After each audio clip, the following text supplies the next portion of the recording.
Ladies and gentlemen, boys and girls, guys, gals, and non-binary pals, Pop Culture Minefield proudly brings to you its PCM Dork Side of the Ring!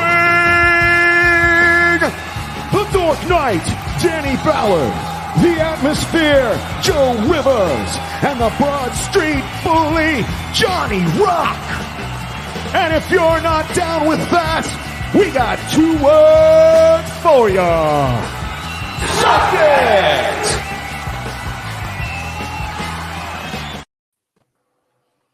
Hey, everybody. Well, that's not quite how I thought that was going to go, but we're good. This is Danny the Dork Knight. Welcome to the first live stream of 2023 for Dork Side of the Ring. I am your host, Danny the Dork Knight. This is my co-host right here, Mr. JoesAtmosfere. How you doing, guys? Good to see you. Good to see you, brother. And of course, our permanent panelist here, Mr. Johnny Rock, and our buddy John Daswolfen. He's basically the Martine of our show, and he's down there for now to help manage the chat and backstage production notes and all that good stuff.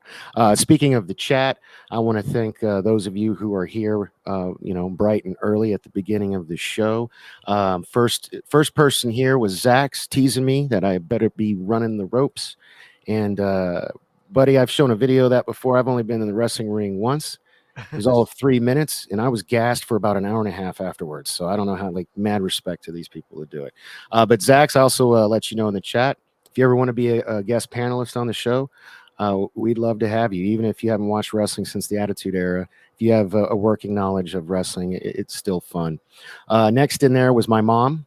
Hi, Mom. One of you guys can say her name. It just weirds me out every time I say her name. Penny. Penny's in the chat. What's up, Penny? Good to see you. And then we got the love of Gary's life, Anima Confusa. Thank you for joining us, Anima. You know, Gary never joins us, so at least we get you, so that's good. He popped in once. He did one time. Ducked in here and said, "Whoa." Yeah, right. Yeah, because I accidentally put him on camera. Yeah. And then hey Johnny, you figured out how to change your name on YouTube, huh? I did. I was waiting for somebody to notice that. That's right. Well, welcome to the panel and the chat. Yeah, right on. So thank you guys. As more of you pop in, please interact. Before we get into wrestling news, guys, I'll start with my co-host Joe, buddy. How was your week since I saw you last? What have you been up to? Good. Been busy. I had a commission this week, portrait I had to work on. That's why you didn't see me on Pop Culture Minefield very much. I'm still in the middle of that one. Wow. Okay. Well, it's just there's. Are you? It's a custom pencil. job, so. You do pencil portraits, right? Pencil portraits. Yep. Yeah. I'm going to be offering them on the website here pretty soon. I'm about to say, start pimping your stuff here, man. That's what I'm doing. Throw your logo somewhere. Look, when I have my website ready to offer it to the public and stuff like that, I will do that. Right now, it's a skeleton website. That's what I do for a living, right? I do know that's what you do. I can help you out. But I also know that you're looking to make money at it. And that's true. I'm to spend right now. So no, that's fine. I'm not asking you for money. You think I charge Gary for his website? I start being able to invest capital in the business. You will be the first guy I talk to about the website. That's fine, but you can always pick my brain. That counts as our sponsorship plug for the week, right? Well, you can. There you go. You can always get because I won't offer this to other people, but you can always get free advice from me, man. You can pick my brain. I can tell you where to get coupon codes, best deals on hosting, things like that. In the interim. Yeah, so just always feel free to pick my brain. I've been doing this since '97 professionionally, and it's crazy. But the website I've got up right now is just a skeleton, and all it's got's my basically I've been there. Of me on it, and JoesAtmosfere.com with an F instead of a PH. JoesAtmosfere. Right, like you see it there.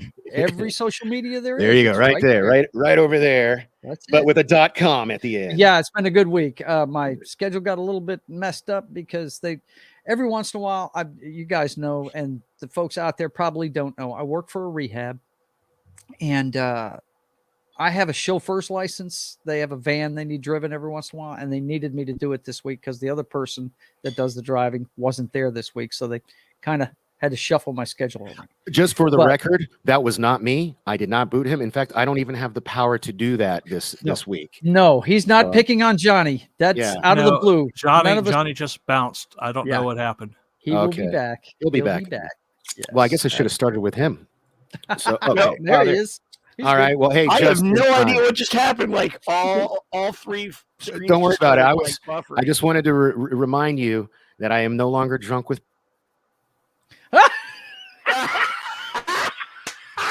Serves you right. No, Serves you right. that was Chef's kiss. That was perfect. Yes, That was yes, it perfect. was. Thank you, That was John. awesome. Good I job. feel like Loki in Ragnarok right now when Thor started kicking the crap out of Hulk. That's awesome. But that's how it feels. Yeah. Yes. That was a great analogy there. So just to finish up with Joe, you had to do a little bit of extra driving for the job. Yeah, a they little- needed me on a day that I usually don't work, so I that's another reason why I'm not done with the commission yet. So yeah, for but- sure. Christian, if you're watching, I will be done with it sometime Monday and get it to you. So Right on. Well, Johnny, how was your week, sir? Since I saw you last. Oh man, well, I officially survived Whamageddon, made it through the entire holiday season without hearing Last Christmas. Oh, okay. So that was a first. Nobody killed it for me this year. So no trips to Whamhalla. Oh, now that I think about it, I didn't hear it either. That's weird. Huh. Usually hear that every year. Anyway. Right?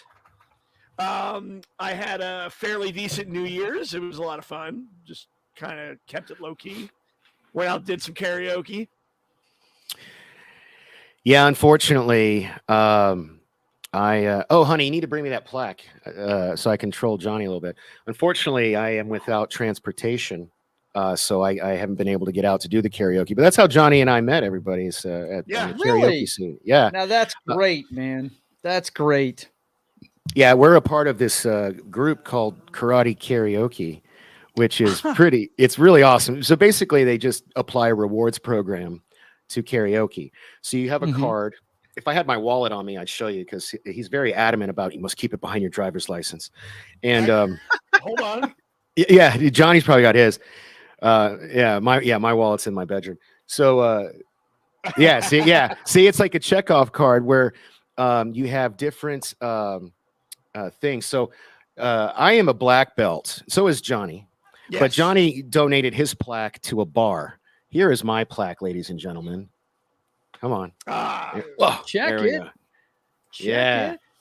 Earning your black belt. I did that back in 2018. Yeah. actually, when you hit third degree, you get a title belt. Yeah. And that's what I'm going. I Yeah. want the belt. Karate That's cool, karaoke. man. Yeah. Doing my LA night Yeah. there. Yeah. Let me talk to you. Thank you, baby. So the cool thing about karate karaoke is though, so like every time you get a card like he just showed you, and every time you sing, they mark off a bit, like it's got a bunch of boxes, and then the further up you get in the belts, the more challenges they put on there. So like I'm on my second black belt card right now, and it's a nightmare. So I only get Yeah. to sing like 2 songs I want to sing when I do go out, and then I have like I think it's like 4 in a row where it's like audience choice, The sack. sensei's choice. Yeah. So here's my God. card. So yeah, if you look, you see it goes. Yeah, sack. That's exactly what you said. The S. Yeah, it's the S. sack. Yeah, it's terrible. So it's sensei's choice, I am actually, audience choice, kamikaze. I'm actually in the running to be the next karate karaoke KJ right now. Oh, nice. Right on. Yeah. Yeah, because you've done you were, in fact, when I first met you, you were a KJ. So Yeah, I was actually working Blue Dogs and when then you first met me. I still have, this is a card that you get with certain perks when you get your black belt. So the only 2 things, because I've used it a lot, because I like to sing, and I don't get out that much. So when I do, I tend to hog the mic like I am on this show. Sorry. The duet policy suspension and the music break song choice are the only 2 I have left, which are arguably the 2 least I give it. Like you know what I mean? I don't even think TJ plays music during the breaks unless it's dead. Yeah, right. So But anyway, sorry, Johnny, I didn't mean to but yeah, so you got to do the karaoke. I'm jealous. And what else? That was on That's New pretty Year's. much it. Just kind of hung out with some close friends and made it home safe. And new year, new me. Let's kick this shit running. I guess right on. I'm still the same piece of Before we shit get I off the was on. karaoke thing, I got to tell you, yeah. this is years ago. I was bartending at it was between big club jobs. I was working at a small country bar, and they had a karaoke night, and I got up there and did Old Time Rock and Roll by Bob Seger. And my boss, who was the leader of the band for the bar, as soon as I went back behind the bar, he said, "You're singing that on stage with the friggin' band." Just Nice. tell me you were wearing pants. You weren't Tom Cruise in it. I was wearing pants. I was not in Tighty Whities. No. I was in public, my friend. I was not in the house waiting on hookers to show up. Oh, no. So since you guys brought it up, and I always like to be a little awkwardly inappropriate, do people still wear whitey tighties? I mean, Joe, you strike me as the type that probably does. I am the Tighty Whitey type. That's what I thought. Okay, because you remind me of my Uncle Billy, and he is too. But I'm a boxer briefs guy. Always have been. What about? I know this is a weird subject, but Johnny, what about you? Are you a tighty whitey guy? You're not, are you? Just refuse to answer that question. Oh, you're a commando type, huh? Yeah, I knew commando works. I knew it. Yeah, that works. The older I get, the more comfortable I am with wearing less and less and less. I swear, in 10 years, I'm just going to be walking around in a hospital gown with my ass flapping. Oh God! All right, well, hey, John, since this has nothing to do with wrestling, why don't you get in on this? You a boxers guy, briefs guy, Boxer hybrid? Boxer briefs, me too. Okay, cool. See, we're the only two sane people here. Anyway, Listen to this. So not that you guys asked, but since I saw you last, I've been just working like a madman trying to get my new website launched, which I'm super stoked about because it's really coming together. It's really, I've always put more love into my clients' websites, in which I actually just launched a house cleaning website as well. Than I have mine in the past. And this time I really am going like all out. This is going to be the most robust website I've ever made for myself, so it's with a lot of bells and whistles, interactive portfolio, interact. Like a lot of people don't know, I am a full-fledged, I offer a full line of print services for really cheap, and I've never really advertised it before. I've just used it as a supplementary service to my existing clients. Yeah, that website, Dork Knight Designs and Marketing. Thank you. It's not ready yet. If you go there, it's just like a coming soon page with my branding switch. But it's getting there. That's the whole point. So that's what I've been working on for this last week. Just really trying hard. Somebody's knocking on the door, babe. That's what I've been up to. But enough of that. Unless, John, you want to tell us what you've been up to, Mr. Backstage? No? Oh, not a whole lot. Got school, got New Year's was board game night with friends and family. Right on. He's been hanging out with me on Wednesday nights. Yep. And Monday nights is just like you have, Dork. Yeah. I gotta add Johnny to that list. What's going on Wednesday night? It's my show. The one show that's just me. I invite all my friends to come in and yak. What heck?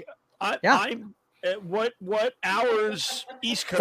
5:30 Central to 7:30 Central.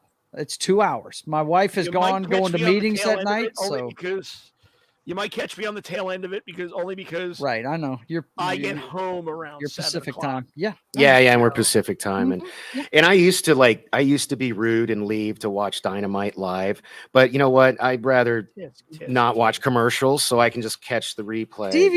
And I never have understood people watching it live unless you are dropping F-bombs. Well, that's true. Yeah. No, DVR it. You'll get the F-bombs. I'm not saying watch it on Hulu. DVR. Do they have the F-bombs on the broadcast, like the televised broadcast? Because I usually catch it. You notice how this has been blank because of the new year? It just came in. That's who was knocking on the door, was Amazon. Just got- Oh, snap. Yeah, so I'm about to Trek. hang this. I was Calendar trying to for put tw- like a lingerie, but he wouldn't. No, I didn't want that. I want Star Trek. Wow, what's wrong with you, bro? Why are you still on the air? What's wrong with you? What he say? Nothing. He said, "Why are you still on the air?" He wants Spock in very logical lingerie. Is that right? Yes. Yeah, maybe. I don't know. Having the hardest Well- time here. Man, you know, There we go. I am a huge Trek fan. I'm just not a huge Trek of current, or excuse me, fan of current Trek. Well, yeah. Don't Um, you see? This is That's TOS. old school. This is That's the awesome. stuff I Yeah. grew up on right there. Yeah, yeah. Love it. I love Lower Decks.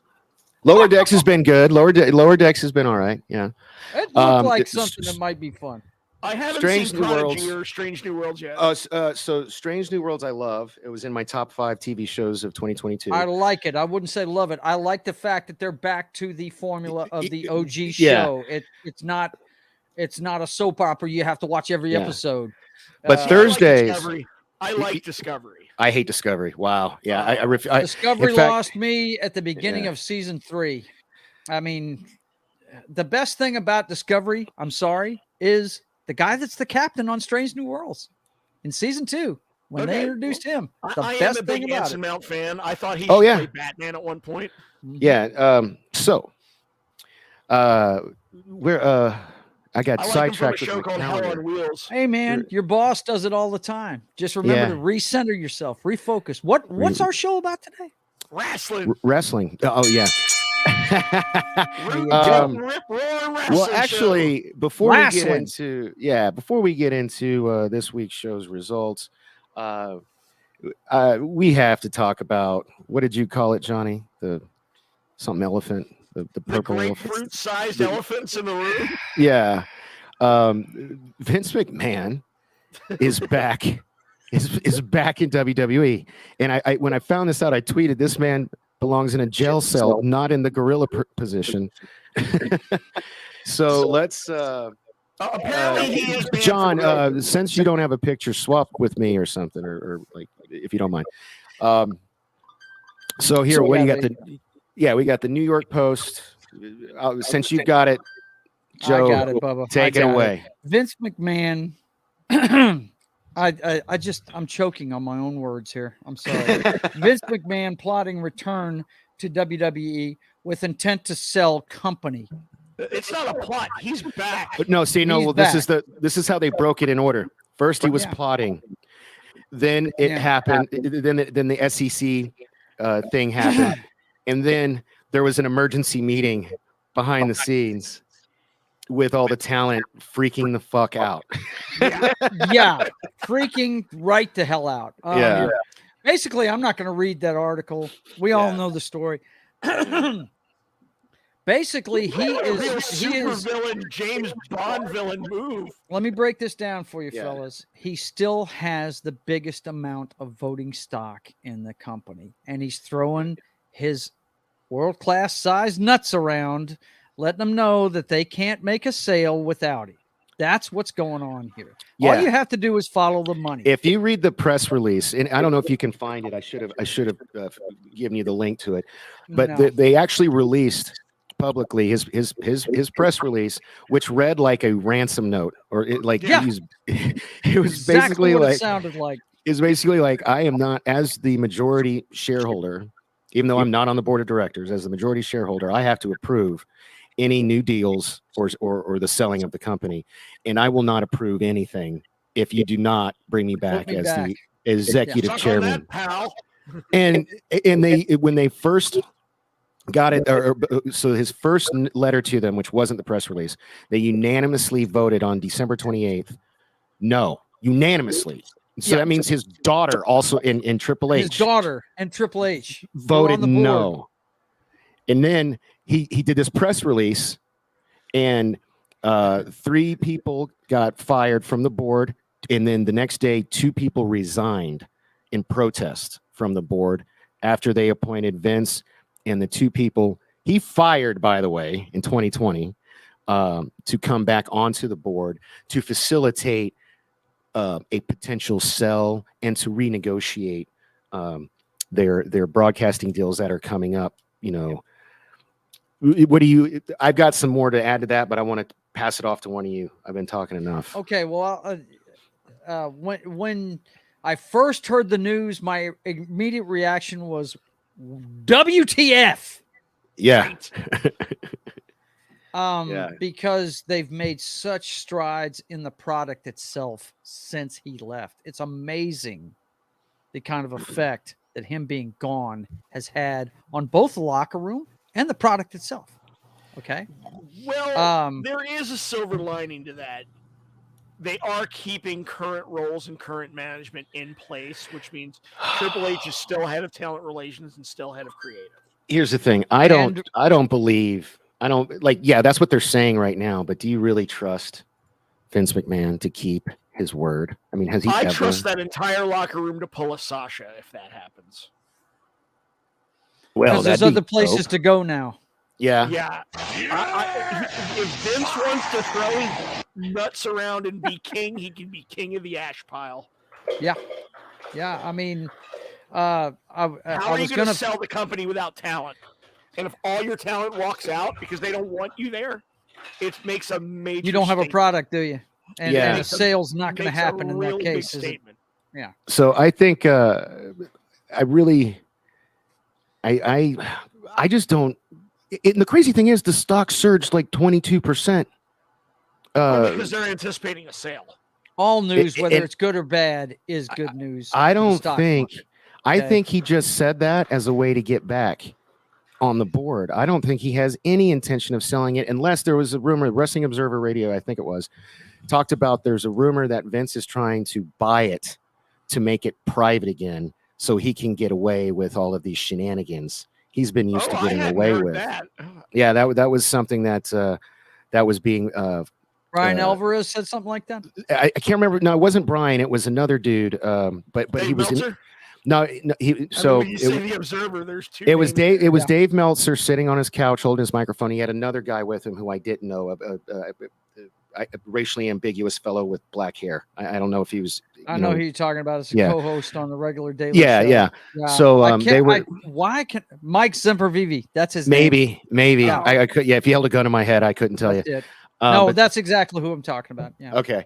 So they were talking about that, but that doesn't seem likely. What seems most likely, in my humble opinion, and I'd like to get your guys' opinion on this, or maybe even your take, as much money as NBC Universal spends and has spent on the television rights for WWE programming, it would make a lot of sense for NBC Universal because the numbers on it, if they didn't have any growth, it'd only take like 8 years for them to. In WWF's been around a lot longer than 8 years. Yeah, you know what I mean. It's definitely gonna be around a lot longer than 8 more.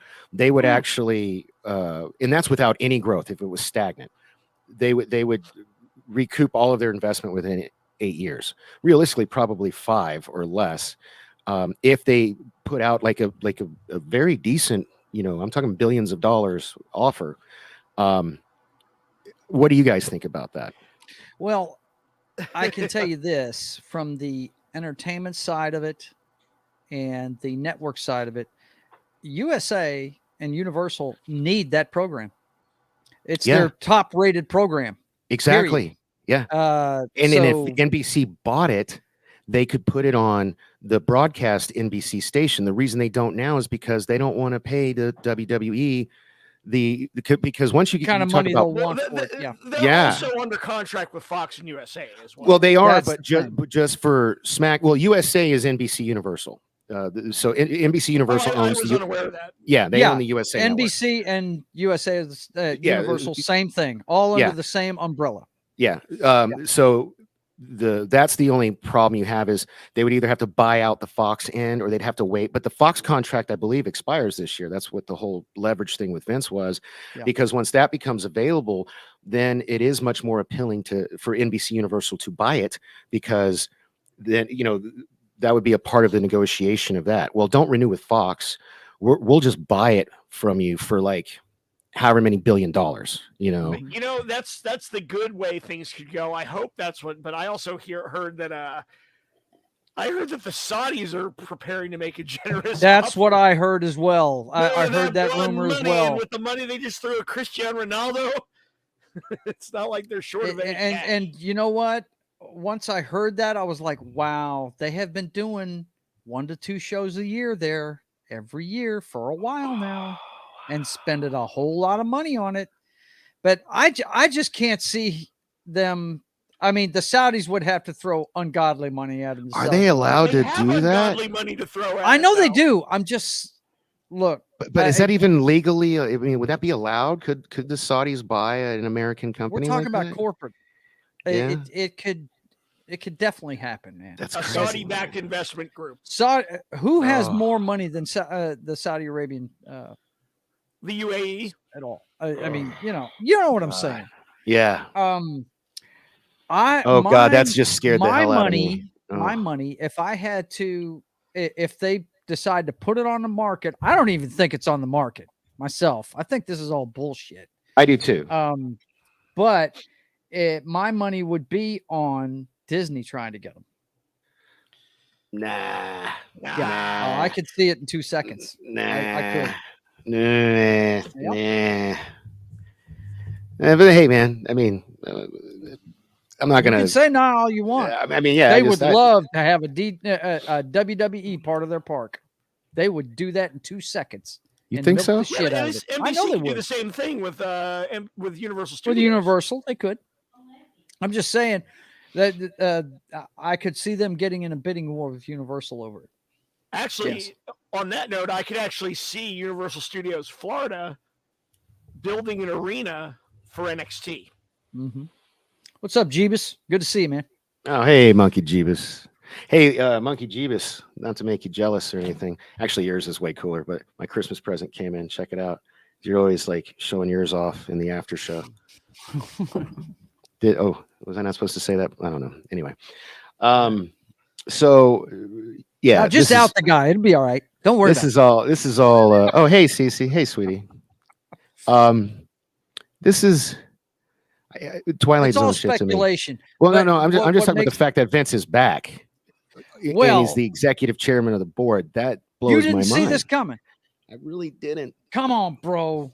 You didn't think he was going to go quietly into that good night. How many times have we said he's going to have to be in the grave to give up control of that company? He's got balls the size of church bells, man. It's crazy. The dude is Dude, he screwed over his own father to get Yeah. control of this thing. fired his Come own on, son. man. You know. Oh, and he's probably pissed at Let's face it, Stephanie after and the Royal Paul. Rumble last year, Shane kind of deserved it.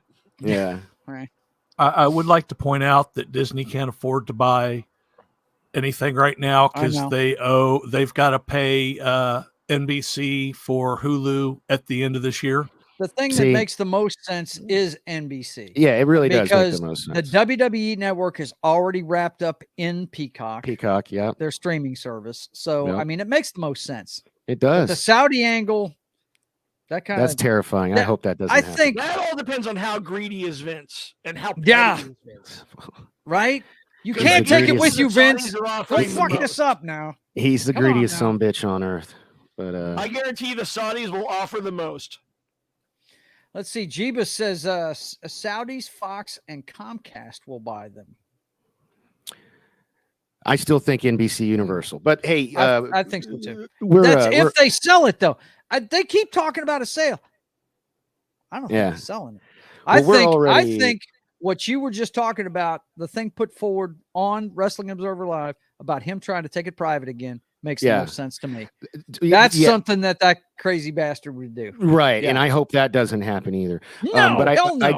I do Because think Triple H and Stephanie be kicked out the door. yeah, I do think that Here's the thing, though: if Triple H and Stephanie go, all the talent goes too. You know Yeah. They love Triple H Yeah. and Stephanie. it. Yep. the I don't know, it's crazy, but we are 30 minutes into the show, so I think this is a good point to pivot to this week's show results. Like, we don't have any more to talk about. We're just going to depress ourselves if we keep talking about this. Let's Yeah, we talk will. about And- sweaty guys in tiny pants. Or actually, didn't you have something else you wanted to share with us, Joe? Another news story?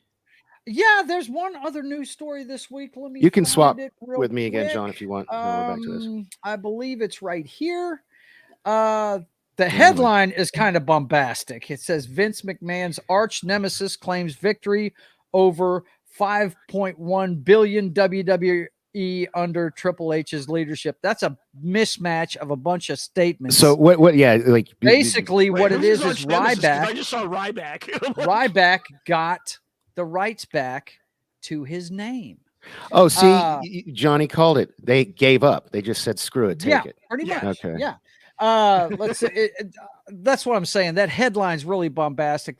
All it is a bunch of statements that are facts. Nemesis, he's got a hyperinflated opinion. Right, they're trying to make it look bad. But I'm sorry, that's very typical of Ryback. Right.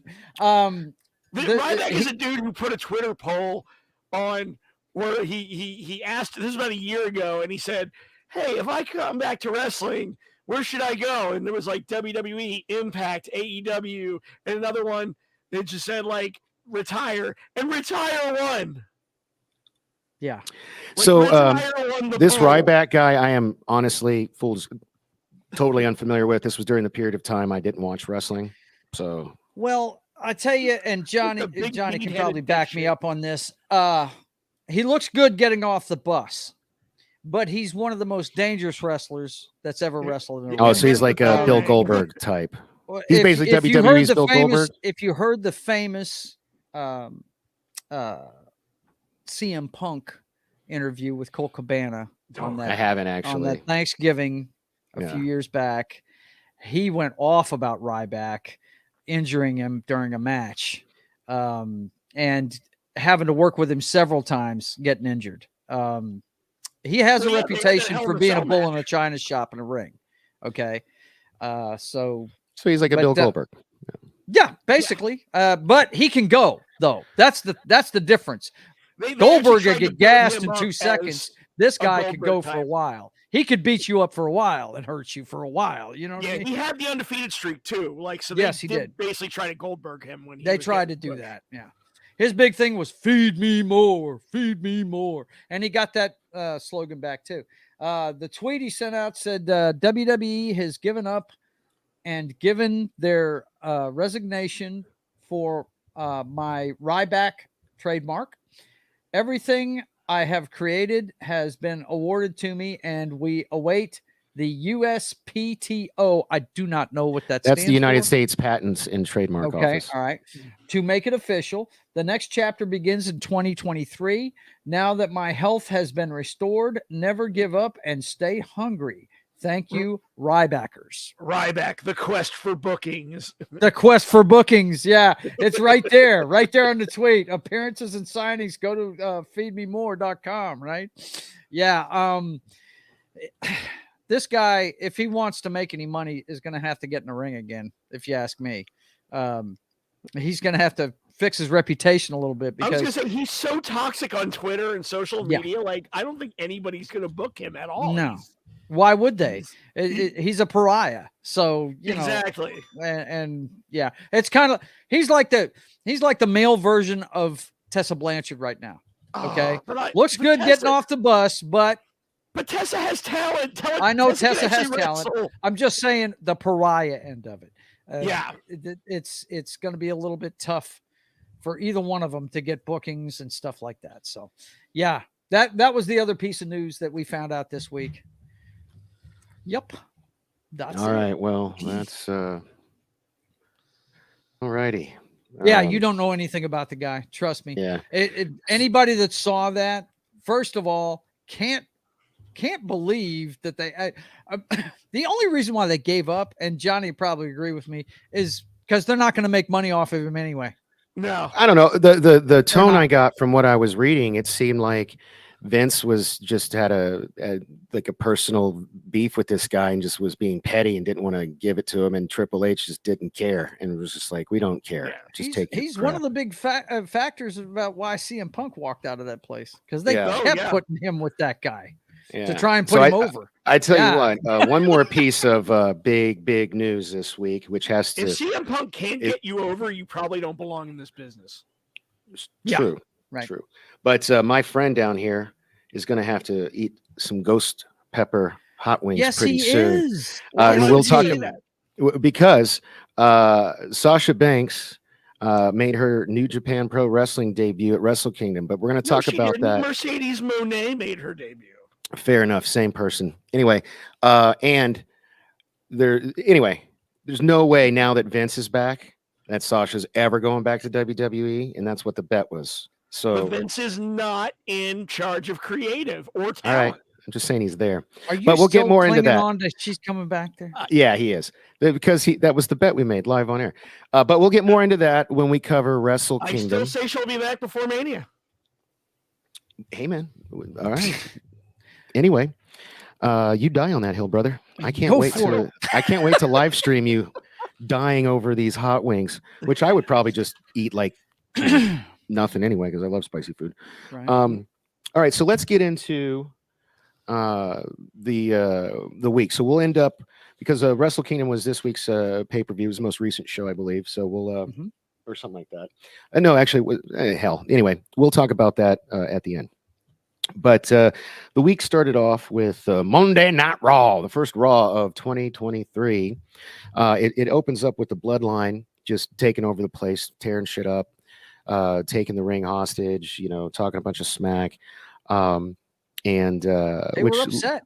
Yeah, Adam Pearce put on his big boy pants. Yeah, and set up some matches. The first of which was Solo Sikoa versus Elias in a Music City Street fight. Surprise, surprise, Solo wins that. He also booked the Bloodline, which included the Usos and Sami Zayn, against the Street Profits and Kevin Owens. Surprise, surprise again, Bloodline wins. So we also have on Raw the Raw Women's title match. Bianca Belair, she ends up winning via disqualification because Alexa Bliss just lost her mind. That to me was the big story. Yeah, we'll go over that here in a second. The next one was Dexter Lumis defeated Chad Gable in like a really weird match. I didn't think did either of them favors. Then we have Damage Control, who defeated Mia Yim and Becky Lynch. The only reason Mia was in that match was so she could take the pinfall. And then isn't this the third time that Becky's lost to them?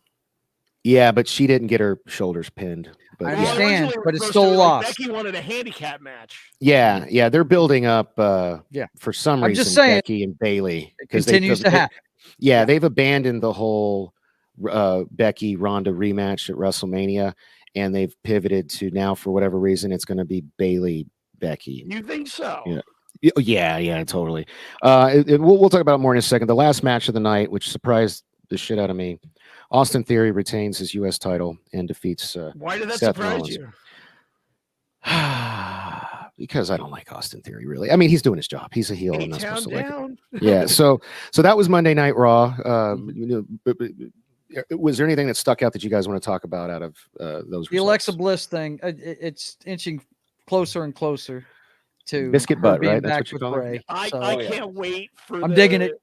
I can't wait for the full-on spooky turn. Yes. It's going to be cool. It's going to be very cool.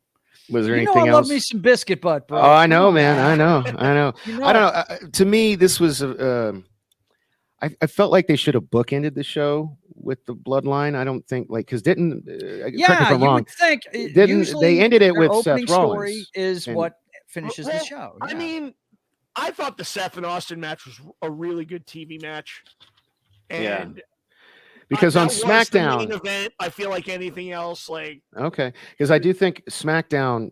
When we get into SmackDown, they did book in this show, but anything else in terms of match quality, it was the main event. It did deserve to close out the show. Yeah, and it was a good lengthy match. It was over 20 minutes. You can never go wrong with Seth Rollins in the headline. Yeah, exactly. No, all right. Seth Rollins is the MVP of WWE. He have is a good match with anybody. He is. He is honestly the Shawn Michaels of this current day. Yes, he is. Absolutely. He's their go-to guy. Yeah. Mm-hmm. Yeah. Uh-oh. So you look like you're lost there for a second there, buddy. You're all right, Danny? Yeah. He just got Vietnam flashbacks when I mentioned Shawn Michaels. Yeah, I'm not a Shawn Michaels fan. He's like, how do I shoehorn Bret Hart into this? Right. Bret Hart. There you go. That's all I have to do, because he is Best there is. The best there was. Best there was. Best Best there there ever ever will will be, be. right? All right. So then, are we done talking about Raw? I would, it was a good show, but the biggest thing, it's just fallout from Cena beating him.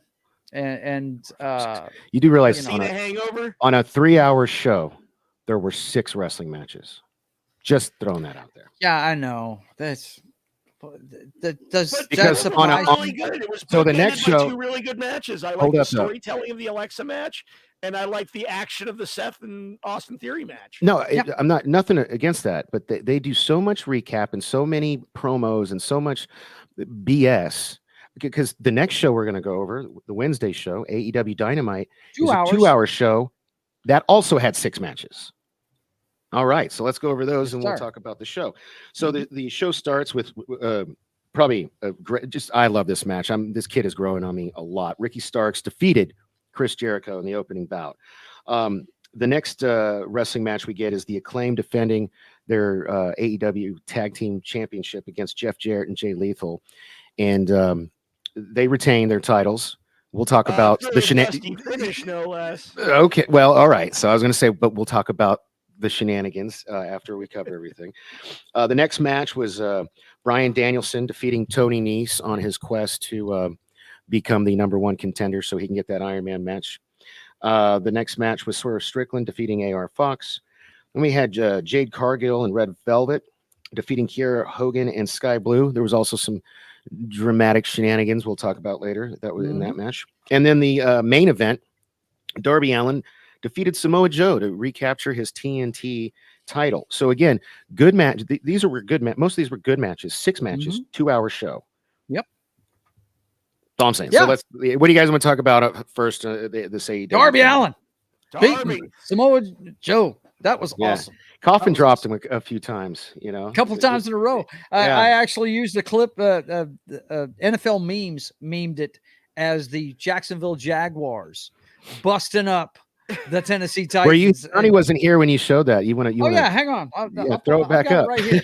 Hang on. I'll put it Because up. I know you guys are football guys. He'll appreciate it. Yeah, hang on a second. Well, you know, like, I got to give to the Jags. They're taking our old coach and doing great things with him. Because right? Yeah, I know you're a Philly fan. Respect to Dougie Fresh. He got us our first Super Bowl. So here you go, man. Check this out. It's Darby taking out the Titans. Hang on, he's not done. He's not done. He is not done. Check out all the Jacksonville fans out there losing their minds over Darby. Give that man the AFC South Championship belt. Yeah. Yes. You know, I That was funny. That was good. I gotta give it to I used to live in Seattle. I used to live in the Seattle area. Hey, Sox, welcome to the show, buddy. That was the hottest AEW non-pay-per-view crowd I have ever seen on a Dynamite. Yes, that was a great crowd. You know, sometimes the crowd makes a match sometimes. Hell yeah, they dude. did a great opening job. of the show. They were in it to win it. It sucks. Welcome to the chat. I'd like to extend the same invitation to you. I did to Zach's one of these Sundays. If you'd like to be our guest panelist, we'd love to have you on. He's a big AEW guy. If you don't follow him on Twitter, you should, because he you know, we tend to chat wrestling. In there. I'll give you a follow. Yeah, and then so Darby Allin, you guys were excited about. I was give you that old Johnny Rock rub. Yeah, there you go.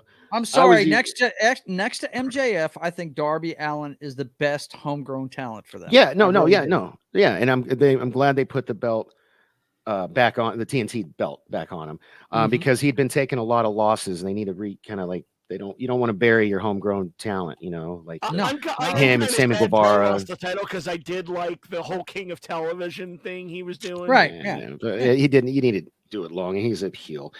So I guess we'll go backwards. So then so Red Velvet walked out on Jade, but she still won. That was the only shenanigan I was talking about. She-Hulk is going to keep winning. Yeah. And then the only other match the Acclaimed match. So you want to elaborate since you started talking about your dusty finish there? Oh, so I mean, it basically was a good competitive match up until Jay Lethal and Jeff Jarrett, Triple J.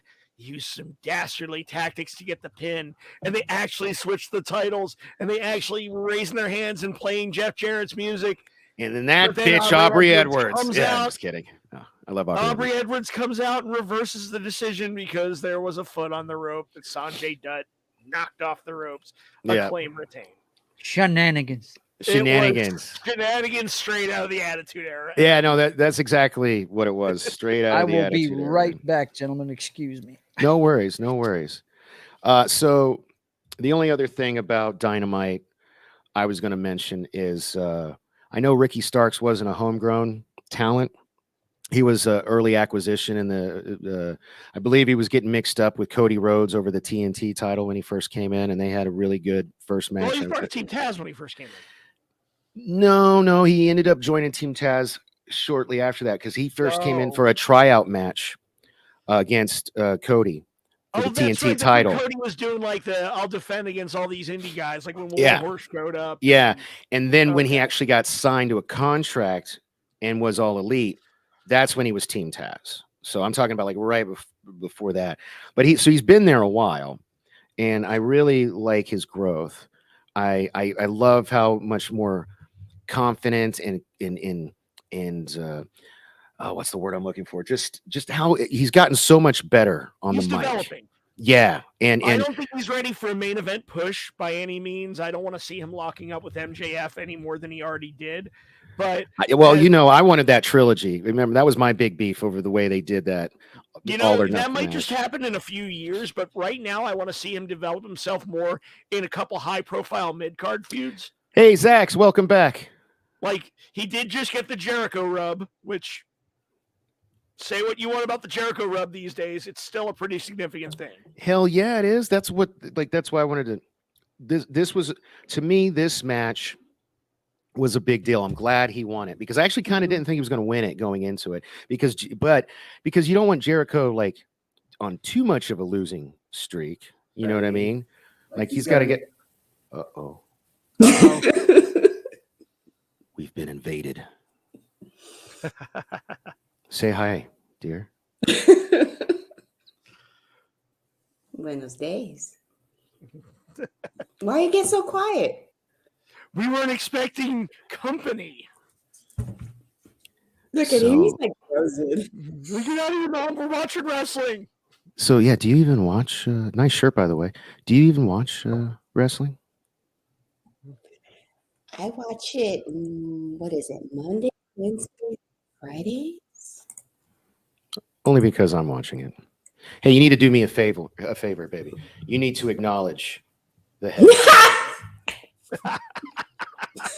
All right, you can boot her now. That's good. Yeah. She's the one who cooks the food, man. You better be glad I'm not. Oh, dude, she made a really good breakfast this morning. I don't want to. Oh man, you're just making me jealous. I want to make the drive. Hey, you don't come here anymore. You're missing breakfast and you're missing lunch. You know what?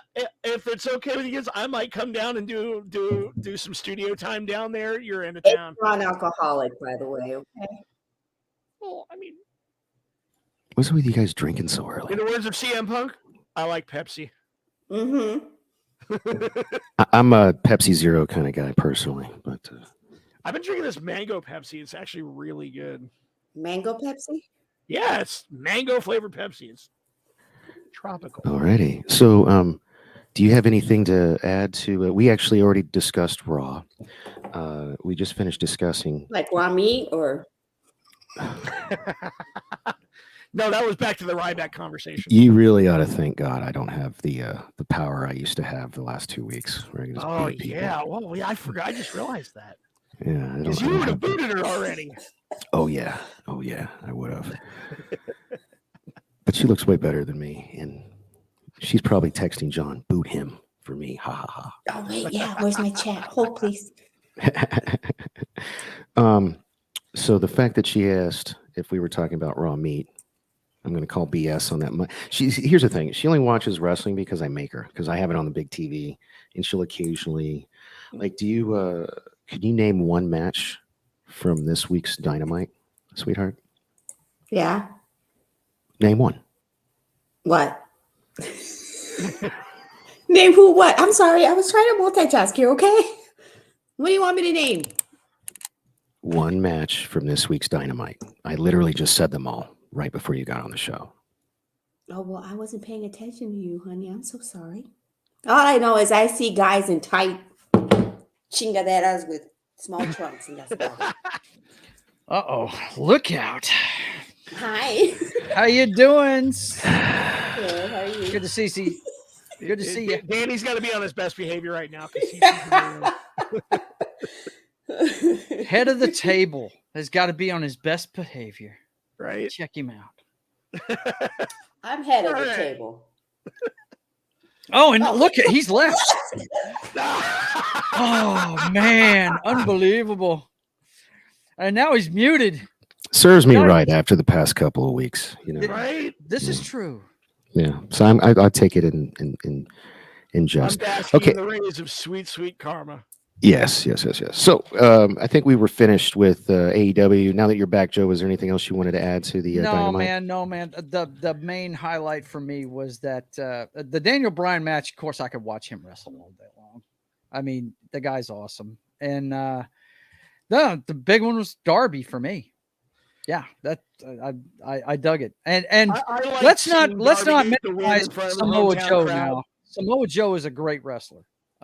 One of the he's best still- matches I've ever seen live was him and Brock Lesnar at Great Balls of Fire in Dallas. Yeah. And I'm telling you, I love the guy. He's a great heel, and they should never make him a face ever. He needs to stay a heel. He's And, not a face. fantastic. Yeah. Mhm.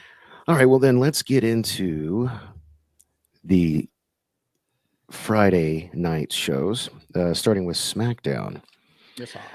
So SmackDown, just like Raw, started with the Bloodline. He took over. Tearing the place up. Yeah, they smashing stuff up and basically doing the same thing they did, except this time Roman Reigns came out, and oh my Yes. God, You know what? I just before we go any further, to being the Roman actually being the catalyst for me to start watching wrestling again, to see him at this point is really, fantastic. It really is. He's great. I mean, he's got one of those entrances I'm not saying it's rivaling the Undertaker's, but it is a great entrance. It's fantastic, epic and it suits him so. It I is. love it. They're knocking this entire storyline out of the park. I love to make fun of his entrance too. I'm like, was SmackDown long enough this week to Right? handle the entirety of? Dude, you know what we should do for next show? We should all have our own entrance. Oh man! Like all of y'all need to make your own entrance. Mine would be the Roman Reigns entrance. And it would take half the show. Now I'd just come out to pomp and circumstance, have a towel around my back, just going. That's it, baby. That's it, exactly. No, I'd have to do the acknowledge me thing, but then Cecy would do that ridiculous laugh every time I say Cecilia Rivera, acknowledge me. Acknowledge me. She does that. Anyway, so that happens, and then Roman is just going off on Sami Zayn. Like, I didn't lose. I don't lose. That ain't in my DNA. You lost. This guy lost. I mean, he was like just going off on him. We can talk about your a little shot. Yeah, that whole call thing. My shot. What makes you want to be me? Yeah, you want to be me? The look on Sammy's face, just that growing unease and uncomfortableness, made that whole segment for me. Just So then, facials. That man is a national treasure. I know he's Canadian, but we're going to take him for this one. He's a national treasure. And like I've told you before, Johnny, up to this point, I hated the guy. I really can't stand him. I thought he was. I thought he was the albatross around Kevin Owens' neck. I really did. No, man. I've never been a Sami Zayn fan, but this storyline is. I was really there at the beginning when it was El Generico and Kevin Steen and PWG, the Steen Erico era. Yeah. So I've got a lot of respect and love for both. I didn't say I didn't respect him. I didn't like the character, the goofiness, all that I've stuff. been watching both of them for years, and they can do no wrong for me. I love both those guys. But I think Danny was about to say that Kevin Owens came out and interrupted everything. Yes, KO came out and Almost to interrupted. save Sammy. It was Yeah, he weird. did. Yeah, he He did. was like, "Look, you're not mad at Sammy. You've got a KO problem. You got You a said KO it yourself. problem." So then this sets up. They announce that Roman Reigns is going to defend his title against Kevin Owens at the Royal Rumble. There's no way Kevin wins, but you know they should have a good match. It's gonna be a hell of a match. Yeah, and so after But this, wait a minute, wasn't KO versus Roman the main event of the Royal Rumble 2 years ago? I believe so. Yeah. Last Man Standing with the No, it wasn't. No, it wasn't 2 years. It was during the pandemic era because Which was 2 years ago, buddy. Yeah, but Do your Royal math. Rumble. Hold up, Royal Rumble is in January. Yeah, but it was the Rumble that Edge came back. COVID Because they were shut fighting around the down. baseball stadium. Well, then they fought another time during COVID because they fought in an empty arena when they botched the handcuffing thing with Paul Heyman. Yeah, that wasn't an empty arena. That was the backstage at the ball. Was okay. Ballpark. You know what? We're thinking of the same. You match. see, children, drugs are bad. If you don't believe me, ask your dad. All right, so I'm just defer to what you say there. So anyway, so after this stuff happens, I'm going to try to get through this fast, and we'll pontificate more toward the end. Santos Escobar defeats Kofi Kingston. Then we get Liv Morgan announcing that she's going to be she's the first woman to announce she's entering the Rumble. Karrion Kross and Scarlett, when they did a mixed team match with Riddick Moss or Madcap Moss, they haven't decided what they're calling him yet, and Emma in a mixed tag match. And of course, I mean, Karrion, surprise, Scarlett and Karrion won that match. Charlotte comes out. I guess she's a face now. She defends her title against Sonya Deville. Of course, wins. Then there's a Royal Rumble qualifier match where Ricochet defeats Top Dollar. And then they bookended this show because the Usos defeated Sheamus and Drew McIntyre to retain their tag titles. And there was some good, we'll talk about all this afterwards. But those were the results. The Banger Brothers. So which of these... You put that ER in there because if you just say Bang Bros... Yeah, that's... Yeah. So you don't want to do that. There's really only one thing I care enough to talk about, me personally, but whatever you guys want to talk, and that's just the bloodline storyline throughout. Because in the middle of this show, Roman Reigns gives a master class on gaslighting. And for those of you who don't know what gaslighting is, all you have to do is watch the segment where Roman Reigns is apologizing to Sami Zayn. Yes, that is textbook gaslighting. Oh, toxic dudes take note. Yeah, but don't. Yeah, so I loved how the show opened with the bloodline. They kept going back to the blood, and then it ended with the blood. Like this, SmackDown is the bloodline show. They are continuing. You know, they were our storyline of 2022. Roman Reigns was our wrestler of 2022. Mm-hmm. This and the fact that they opened Raw just tells you what. The fact that they opened Raw just tells you, first of all, that SmackDown has become the A-list show now.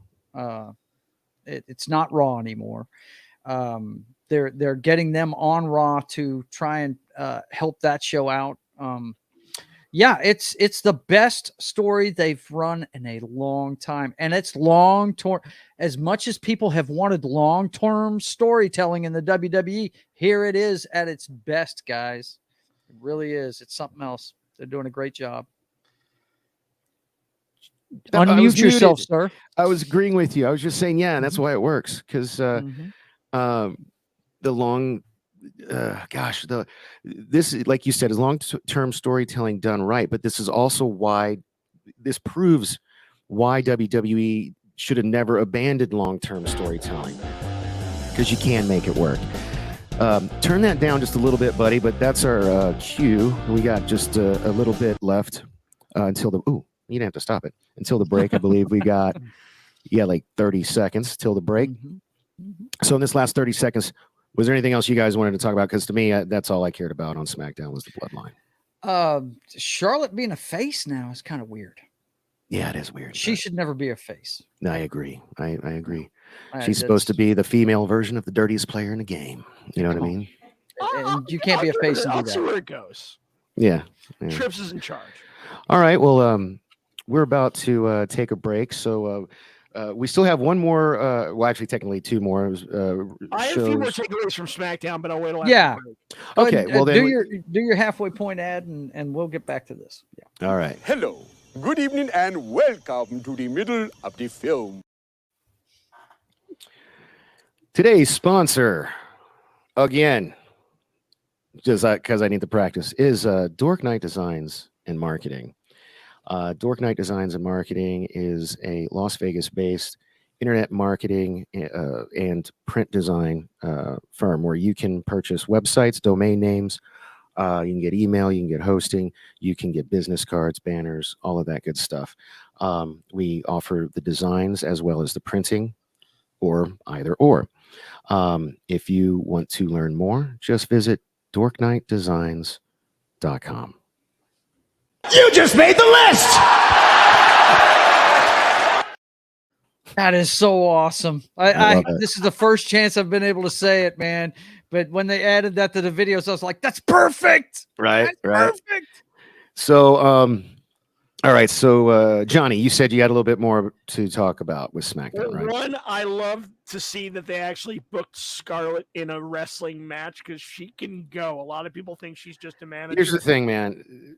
Is it just me, or did her boobs look way more fake than they usually do? And did they look like they were going to pop? Because, like, did you guys not notice that? That was really distracting to me when she was walking out. She did have them worked on during the pandemic. I do know that. But They're just too big. They're just too big. It's like you're gonna hurt you if you wrestle. Like, Charlotte Flair's burst one of hers. She's I had. was fixing to say, Yeah, I can't believe you brought that up, but she has. I know nothing. I know nothing. Scarlett's always been. Uh-oh, John's in rare I form. love Schultz. Thank you. But yeah, she Uh-oh. busted one of those. There's things been out before. There's So- been a breach, John. There's been a breach. Oh no. Monkey. Wrong. I'm gonna go check the back door. Back door. Robots for a second there, man. Yeah, Oh my I just gosh. wish we got to see more of what Scarlett can actually do in the ring. But the fact that they actually had her as a competitor, I think, is trending in a good direction. Because I think Scarlett Bordeaux could be a very good addition to this women's division. Huh? I just love her. Like, I don't know what the hell was wrong with Vince. I love their entrance. Their entrances. It's so good. Yeah, it It is. pumps you up. Yeah. I mean, she does like the fall and pray. She's all sexy when she's doing it. And normally she's not wearing a wrestling outfit. So I don't know. I think it was that wrestling outfit. It was very distracting to me. You can tell I can't stop talking about her boobs were just too big. There is such a thing. They were just. So it's breastling, not wrestling? Oh, that's funny, honey. That was a good one. Behave yourself! Oh, I love it. So, okay. Is there anything else on SmackDown you want to cover? Yeah, you kind of glossed over the fact that Hit Row turned heel. Hit Row sucks now. They're nothing like But they're there is nothing one- without There is one Swerve. thing that's boggling my mind, and to me, it's just bad storytelling. Why does Ricochet have to qualify for the Rumble when Liv Morgan can just say, "I'm in the Rumble"? Didn't 'Cause they Kofi said Kingston do that? He was Ricochet the first. top dollar match was a qualifying match for the Rumble. Since Yeah. when have you ever had to qualify for the Rumble? You just say, "I'm in the Rumble." They're That's just your making qualification. they're just making excuses for matches at that point. I don't know, man. All I know is just like the women. There's not enough women for them to even bother having qualifier matches. They got to No. find 30 women. I don't even Actually, think for they have the- 30 For women. the first time in a long time, I actually think they have 30 women to fill out, Okay. and well, still good. do a title match or Well, two. Like, Trips brought back a bunch of them. yeah, Yeah, but do we have not including your tag champs and your two women's champs? So not including those I could four see, wrestlers. I could see Damage Do we Control have- being in the Rumble. What the hell's the point of those tag titles then? I don't know. Anyway. Well, I mean, they're not going to be defended on the show. I don't see them wasting a match like. Keep in mind, Royal Rumble is bookended by two of the longest matches of the year. I mean, each Rumble is probably going to take over an hour. They could do it. Your undercard's usually going to be like maybe like two. Yeah, or but they have the three pre-show, banger like matches. I mean, I don't know, man. I have a. Anyway, that's a discussion for They another haven't time. really been doing matches. Hey, during the we could pre-show discuss lately. it right now if you want to, man. I think I know where you're going with this. I think all the belts should be defended every pay-per-view. That's just me. That's kind of There's how too many like, belts for that though, and and maybe in bleeds through. AEW, but not Maybe in not AEW, but not in WWE either. not in is it? WWE. Well, I No. mean, for now, when you have the top tag belts and the top men's Especially belts, when you're talking about the women, maybe not all the men's belts, but there's only There's only 3 two- belts for the women yeah, 3 belts. There's 2 singles belts in the and tag. the tag belts, and that's it. There's no excuse that those 3 cannot be defended every pay-per-view. There really is no excuse for that. Mhm. You stepping out for a second? Oh, well, you can hit the leave. I'm and just go back. reading. I'm just reading the chat. Like, yes, get the Revival it's fine. back. I think that's why they're dropping all their belts. I think Revival are heading back to Pop Age. You think so? Well, here's the thing, Contract man. is up this year. I know, but here's the thing. Here's the thing. Now that Vince is back, I don't know, man. I don't think it's going to be. I don't think Vince is not people in are looking charge at of it. talent or creative. Not right now. Not right now. He's not. But I don't trust him, and those people have worked with him. I'm pretty sure they don't trust him, and they just, they're like, I'm telling you, that's entered their thought process now. Where If it's you're like, saying it's not in their thought process, Johnny, then you're being an ostrich and sticking your head in the sand because I'm not doing that. I'm just saying if Vince does start exerting control, he's going to deal with a locker room walkout. So, Monkey Jeebus, since you, I appreciate you joining us and interacting in the chat. Swerve Strickland's in AEW. He's not back in WWE. That's why I don't like Hit Row. They're missing him. They brought back everybody. They're missing him big time. Yeah. I don't even consider him a viable bunch without that guy. Yeah. I mean, faction, whatever you want to call them. It's they're And I'm with you on the other one you said, and I'm going to bring up his name here at the end of the show. At the end of the show. Yeah. Hammerstone. Damn. Yeah, straight. no, exactly, Socks. No, see, Socks and I, we've had this conversation on Twitter. We're on the same page. Abandon ship. Like if Vince even shows up at an event, at a taping or at a live event, I'm telling you, man, people are gonna like not want to. It's not going to be good for morale. Like there was an emergency. So he's going to be booed the next time he walks into an auditorium. Dude should be in jail. We'll still be doing the bow and when no chance hits and all that. Like, and those people I have no respect for. It's like, come on, dude, this guy is a freaking scumbag. You don't give him the adulation. Don't give him the platform. I really think he's going to be booed the next auditorium he walks into. If I'm in that auditorium, unless it's New York, of course. I mean, see, that's when he you need owns the New York. AEW shut the fuck up chant. Yeah, there you go. Yeah. Mm-hmm. Or I would get a please retire, or we don't want you. Like, you're a rapist. Oh yeah, ooh, that's a good one. Yeah. Jesus, no. Like the guy needs to be in a jail cell. Anyway, see, I don't know if my heart can take. I'm a heart attack survivor. I don't know if I can take cover in WWE until he's gone again. I don't know. Like, yeah, you can relax. Vince did cover up a murder. It's entertainment, gentlemen. It only has the energy you give it. Danny. Fair enough. All right. So, well then let's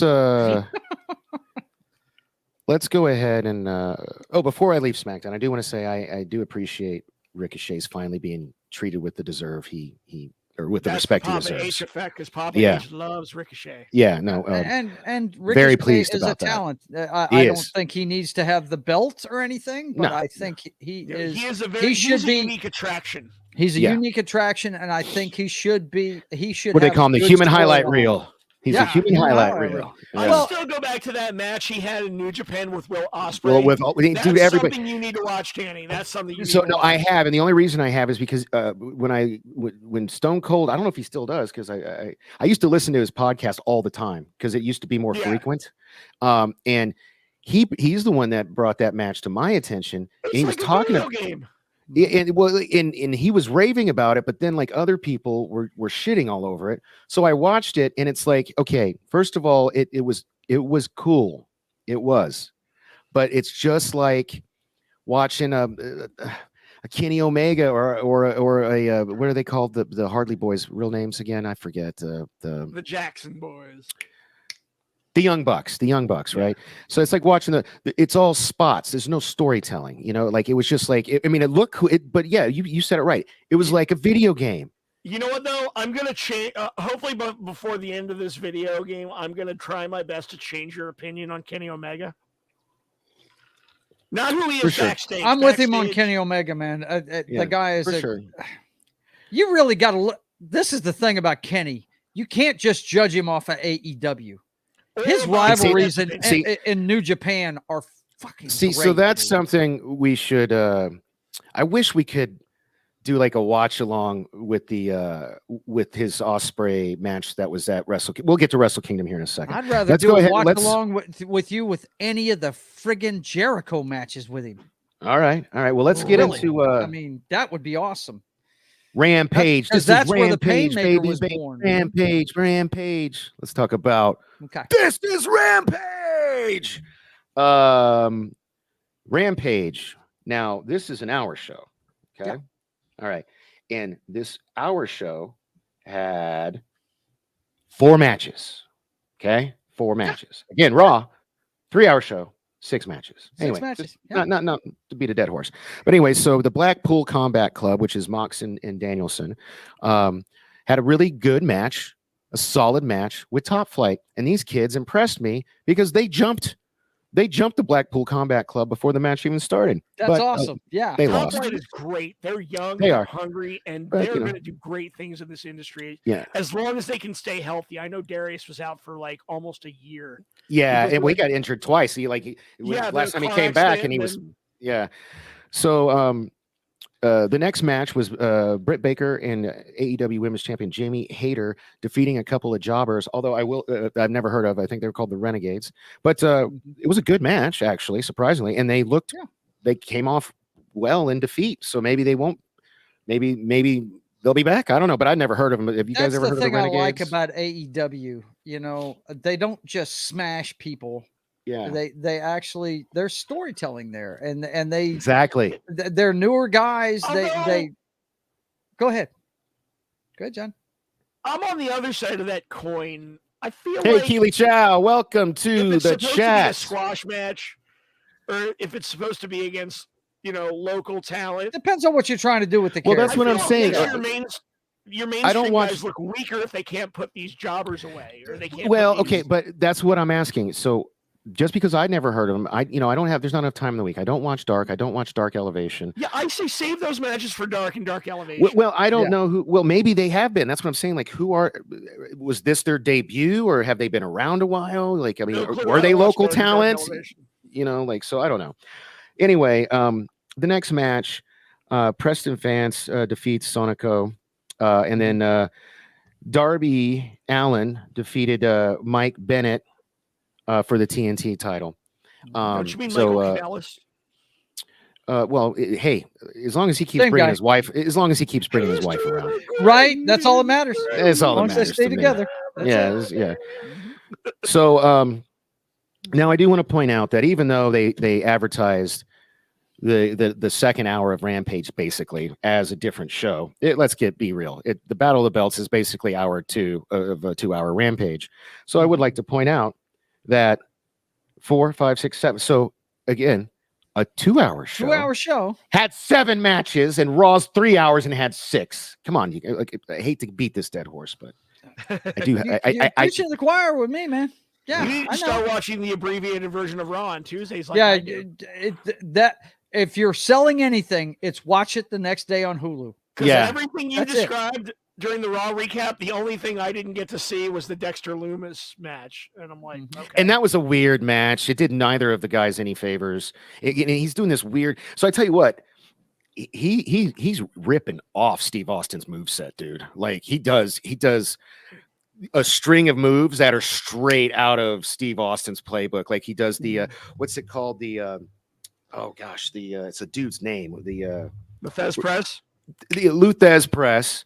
Then he does the thing where he bounces off the rope and drops like the forearm, like Steve Austin would do, like a couple times. you know, he does like it just very, very similar. I'm not saying he does everything, but similar look, similar I was build. gonna say he similar... looks like Steve Austin when he had hair. Yeah, I mean, if you ever look at stunning Steve Austin, he looks like Dexter. Yeah, Loomis.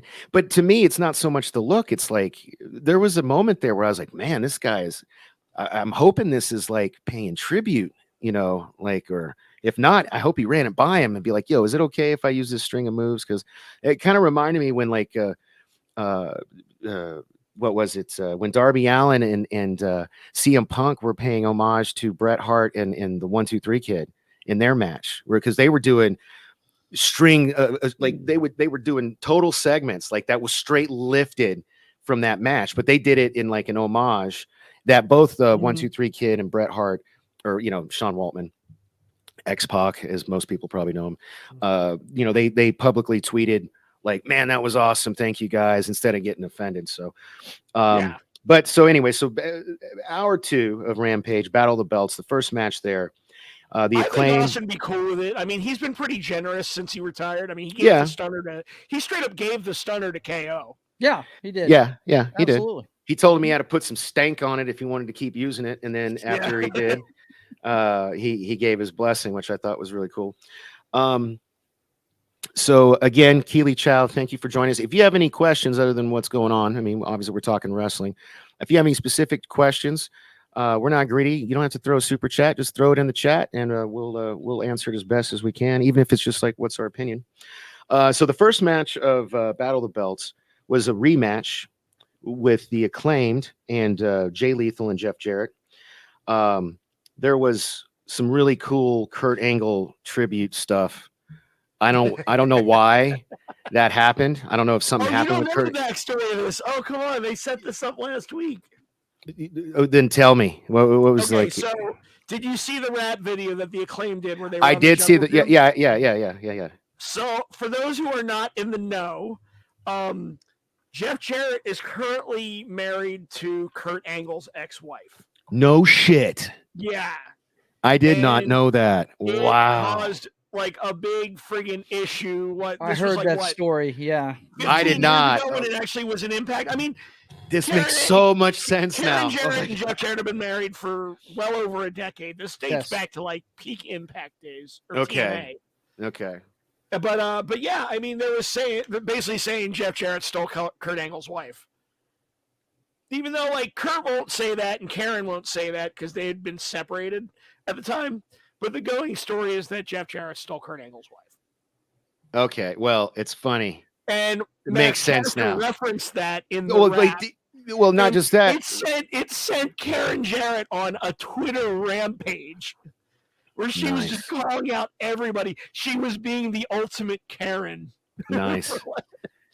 That's awesome. That's where this whole heat is coming from. Well, that's cool, man. I didn't know that because wife feeding the fire. And I that's like Max Caster was doing all the Kurt Angle stuff. Yeah, he did like they did the angle slam.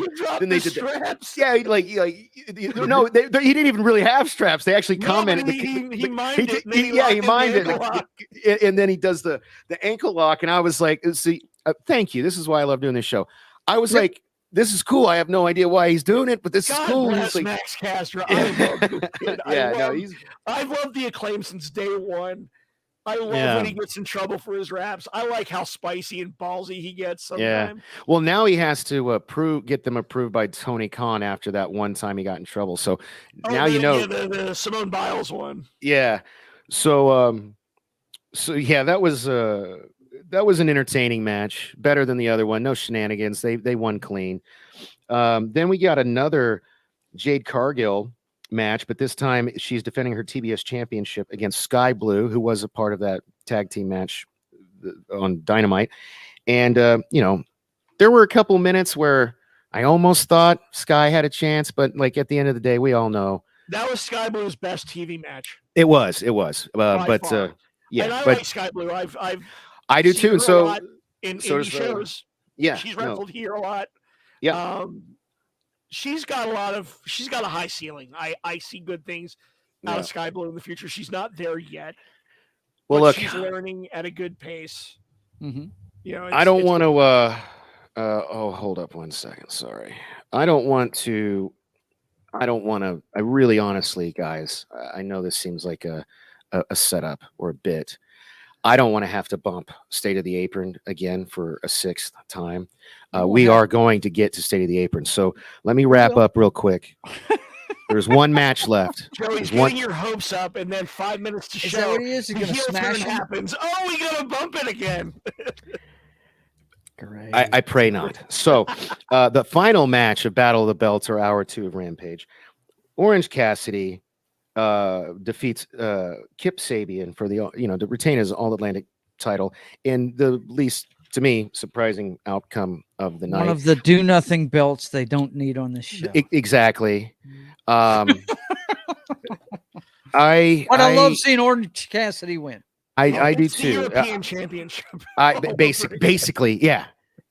And for those of you who are watching, or millennials or Gen Zers, what's the European Championship? Well, first of all, exactly. Second of all, it's a D'Lo tie. Brown was the greatest European champion of all time. And you better recognize. And brothers from the hood here, like fucking Atlanta or something. He's not from European. No, the best nations. was when they did the pay-per-view from London, and he was walking the streets of London with the belt and the chest protector, and basically getting to know the people of London, getting them to know their champion. It was one of the greatest, most ridiculous segments.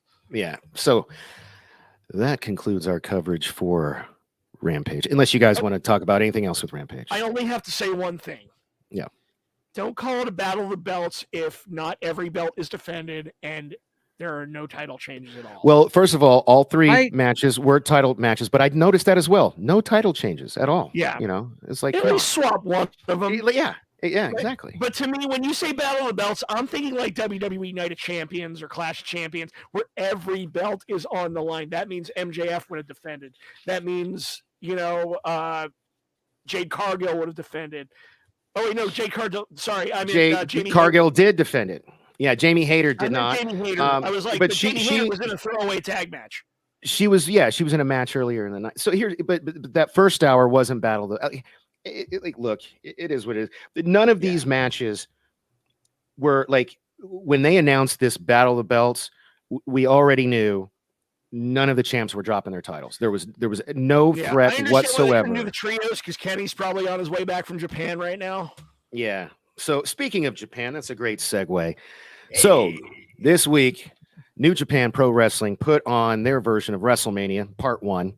Part 2, I believe, is Wrestle Kingdom's been 2 nights. This year it was only 1 night. No, it's 2 nights this year. They're spreading it out, so it's like the 20. No, they went into New Year Dash. Like New Year Dash, it's usually a 1, 2, 3. New Year Dash is like the Raw after Mania for New Japan. All right, because I had read that Wrestle Kingdom was taking place like the 20th something. No, Wrestle Kingdom's on the 4th of January every year. And hold up, yeah, January 4th at the Tokyo Dome, and then January 21st at the Yokohama Arena is night 2. Yeah, January 21st. I just looked it up. Yeah. Oh, so yeah. Okay. So that's news to me because I thought they were. So this is the 1 night show. Mm-hmm. So this is this was their first night, and I'll be honest with you guys, I didn't watch it. You should have. I watched. I get that, and we'll let you talk about this. I did to piggyback off of the beginning of the show where we talked about the Sasha Banks news. Mm-hmm. Banks. I did watch that entire segment that happened, and I'll let you guys talk more about that and the unfortunate, Kairi Sane messed up the finisher, the new finisher. That's Sure that was Kairi's fault? Oh, it was totally Kairi's fault. Yeah, and that's been a story that where there was an interview where she did something wrong. She was supposed to it was supposed to kind of end up like a DDT, but she got too low and Sasha couldn't get her, so they just crumbled. Basically, is what happened. Oh, okay, okay. And then I know you don't. You botched move. I usually lean towards the Sasha. Yeah, no. They came out and said that was not Sasha's fault. And then the only other thing I saw, because it was trending on Twitter, was the entrance. So that's all I saw. So I'm going to turn the reins. The Kenny Omega entrance, the Final Fantasy VII one. So look, and I'm a huge Final Fantasy VII mark. You guys have seen my Final Fantasy VII mashups that I've done.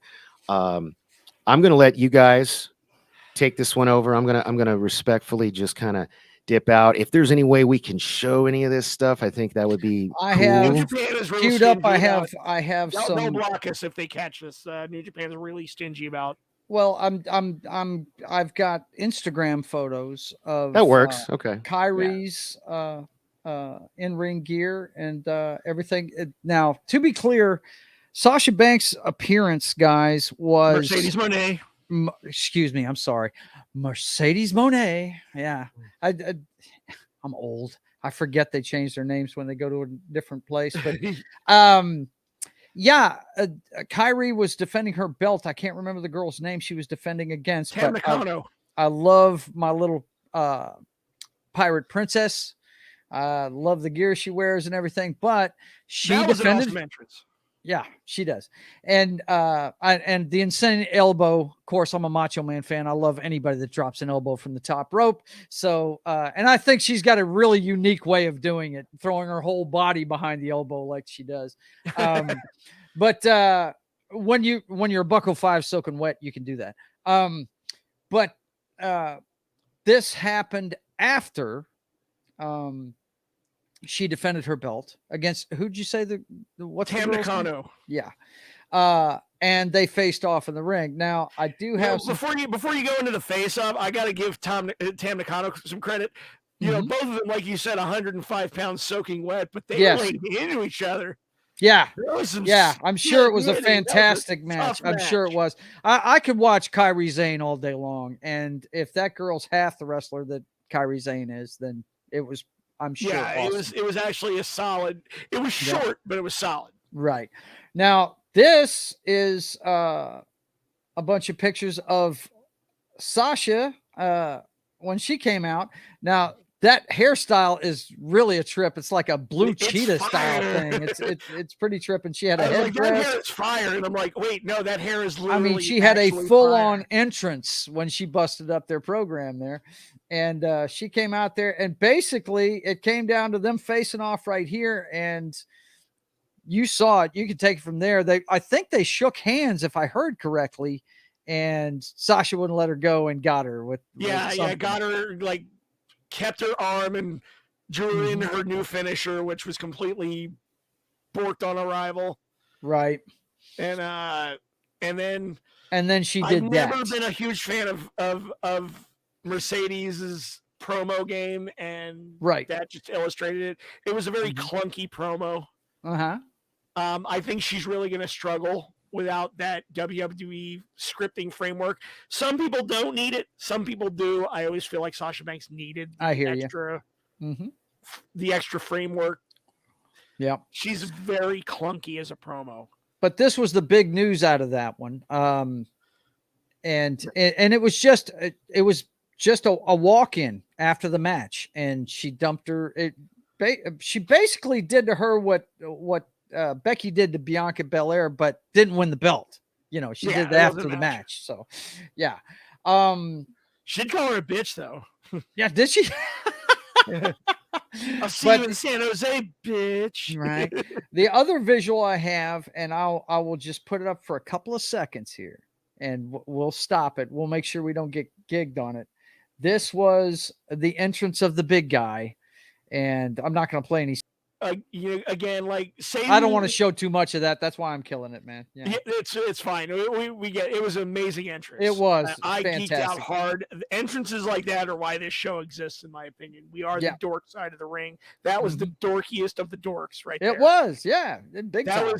That was basically like if you put me in my Gen X Zennial ass in great shape, I would probably come out with video game inspired entrances too. Right. And I would have my music chip tuned. Oh, dude, I would have the theme music from Eternal Champions playing, my favorite fighting game ever. Yeah. I would come out to that shit. Hell yeah. And I would come out dressed like my favorite one. The guy's name's Midnight. He's the kung fu vampire guy. Yeah. Shit, yeah. I would come out like that. Yeah. And that's the great thing about Kenny Omega. He gets showmanship, man. You know. Well, I mean, not only the entrances, but in the ring showmanship too. the match itself, I mean, 4 days into the new year, and we already got a match of the year contender. Yes. Oh, because you knew it was gonna be. You knew it was gonna one. be. It's Will Ospreay. Now, a lot of people in the States may not be hip to this guy. Oh, I got God. hip to him because when AEW first started, my favorite female wrestler was Bea Priestley, and that's his girlfriend. And I don't think they're together anymore. Oh, really? Well, no, I think it was. Are you guys still talking about Harpo McFingerbang? Like, that's exactly who we're talking about. Okay, I'll be Whether back. you like it or not, pal. Yeah. Anyway, but go I ahead. think it was anyway. The fact that he stays in Japan and she wanted to move back to England, and there was pandemic related visa I don't know issues. if that works. Isn't she still working with Stars? Isn't she in? No, she's in WWE. That's now. right. She is. She's in NXT. Is that right? Yeah, and she'll be a big cornerstone of the women's division of NXT Europe when it launches. Okay, can I ask you a question about Twinkle Toes McGee or Harpo McFingerbang? Yeah, sure, go for it, man. Because So, you're talking to two marks that can that's defend great. him. All right. Good. So, I feel like I heard somebody. Don't make me go get my cleaner shirt. I'm having a hard time Well, saying maybe this do with it. a straight face, and I don't care about the shirt. That's not why I'm laughing. I'm laughing because I'm choking on the words I'm about to say. Did you really say that Kenny's match was already a contender for match of the year? Yes, did I hear that? Absolutely. Okay. So Yes, I did. Okay. Now, So what story? Not because, what story? Listen to me before you even get started. I'm going to shut you down, host. All right, man. Listen. Not because Kenny's in it, because Will Ospreay was in it with him. The combination of the two. Not They just 'cause of told a Kenny. masterful story. That's what I was trying to say. A lot of people around here may not know who Will Ospreay is, but you will. You will know who he is. Trust me. The guy is great. Go ahead. Is this true? Monkey Jeebus says Kenny wrestles invisible men. That's why Cornette shits on him, because Kenny has done some stuff where he doesn't take himself so seriously, like wrestling a blow-up doll, or wrestling a 9-year-old girl, or wrestling a fucking invisible man. But I tell you what, when Kenny wants to turn on the jets and actually go, he's one of the best workers in the world. He's one of the best wrestlers in the world. So, look, here's what I'm gonna do. Goofy shit though. I want to see that feud. CM Punk is better than Kenny. Yeah. But that's why I want to see that match, and that's why I know this whole CM Punk thing is a work. Because it's leading up to that. I hope so too. Because there's so many matches CM Punk has not wrestled yet. Yeah, it better be a work. The main event of All Out 2023 is going to be Kenny Omega versus CM Punk. Oh God, that would be awesome. That'd be awesome. I don't think it's going to happen that soon, but I think it'll be. I will. I think he's going to return at Double or Nothing, because that's Danny, the injury timeline. If you want to see how good, yes, Kenny has done some outlandish shit. Okay, I'm pretty sure all of us when we were young did outlandish shit. All right. Yeah. Okay, look, I know people say Shawn Michaels could wrestle a broom and it'd be a good match, but he's never actually fucking did it. And I hate Shawn Michaels. So, you know what I mean? That's the difference, man. Go back and watch Kenny Omega versus Daniel Bryan the first time around. Or any of the Okada matches. Holy crap, Okada. Oh, you can watch any of his. So this was the main event, right? This was the semi-main event. Oh, it wasn't even. What was bad because the way New Japan structures their pay-per-views, the title match always goes on at the end of the night. This is one of those rare instances where I feel like it shouldn't have, because the Kenny Ospreay match took such the wind out of the Jay White and Okada match, which was still a really good match. Two great wrestlers. Oh my God, like Okada is one of the top 5 wrestlers in the fucking world. Well, did you guys go over? Did you guys no go doubt. over the whole card already, or did I shit on? No, that we by didn't. accident? I'm mostly sticking to these last. Actually, if I could highlight 3 matches, it would be the Kenny Ospreay match, the Okada Jay White match, and that fatal 4-way they had for the young heavyweight title, because those 4 dudes, we have El Desperado, we have Master Wato, who I had never heard of, but he impressed me. I didn't see that one. Yeah. You had Ishimori, who was walked in as the title holder, and the eventual winner, one of my personal favorites out of New Japan, Hiromu Takahashi. That dude is insane. That guy does some just stupid shit in the ring, but you're like, God, how is he alive? How did he not break his neck? So okay, this here says that the Will Ospreay Kenny Omega match was for an IWGP United States Championship. Is that Yes, correct? the United States. So who was Championship. the? Because I know that Kenny Ospreay won. came in with the belt. Kenny left with the belt. Yep, Kenny beat him. So what's the story here? You said it was a good story. Tell me, what was the story? What was the point of this? The story was from well, for one, there was a promo before the match from like a presser, because New Japan does a lot of its storytelling in press conferences, kind of what AEW is trying to do with their whole post-match media scrum thing. And if you look it up on New Japan, I think it's actually on New Japan's YouTube channel. You can see the confrontation between Ospreay and Omega, where Ospreay is basically saying, like, I've been here. You pissed off to America and started your right. own thing. You've been. I've been here carrying the torch. I've been here through the pandemic. I've been away from my family. I couldn't leave Japan. Like, and he just lays into him. Just unfortunately, what I was going to say is I would be willing to watch this match and have because I haven't even watched it, so I can't shit on it without watching it. But in the match, the service, the storytelling, like in the match, there was a lot of storytelling spots. I know you accused Kenny and the Bucks of being spot monkeys earlier in the show. Yeah. This one, it did have its high spots, but the high spots told a story. Especially when they went up to the top turnbuckle and Kenny busted Will's head open with a DDT on the turnbuckle. After that, the match kicked into like fifth gear, and it was just a masterclass of injury storytelling from both Kenny. Kenny really just kicking the shit out of Ospreay. Some of the hardest V-triggers I've ever seen him pull. That's what I was gonna just let me and Ospreay, Johnny, tell me if you agree with me on this point here. You can't judge Kenny Omega from the matches that he has with the Young Bucks. No, because he does turn into a spot monkey, because that's what those two. Then why does he? What he doesn't do that on his own. I'm telling you, AEW. if you watch his stuff in New Japan, it's like watching old school grab a body part and destroy it thing. Yeah, and he does that. Really, Yeah, in this match. He was not. The Young Bucks are a bad influence on him, is what I'm trying to tell you. Would you agree, Johnny? I would agree that Kenny Omega in New Japan is completely different. He's a completely different wrestler. Different from AEW. And that's why I say, that's why I always go back to the Daniel Bryan match, because that's what he's capable of when he goes up against a wrestler that knows how to tell a story. It is fucking awesome. So, so it's kind of like how Johnny was saying, the only time Ronda Rousey can have a good match is when it's against Charlotte Flair or somebody that elevates her. I mean, is it kind of, that's what I'm hearing. I'm hearing that, like, oh yeah, he's good, but he doesn't know what he's doing unless he's with somebody that makes him. I think when Kenny takes it seriously, he can have great matches. That's the thing. When he's around those two fucking jack-offs, he acts like it's a fucking, he acts like it's a fucking showboat deal. But he shouldn't book himself. Yeah. He should not. It just comes down to the fact you shouldn't book yourself. Exactly. Oh, wow. Socks pointed this out. I didn't know this. In the chat, Socks Bulletin, thank you, Socks, says, so this week on WWE, Shelton Benjamin celebrated 20 years in WWE. They never gave this guy the world heavyweight title. He is amazing.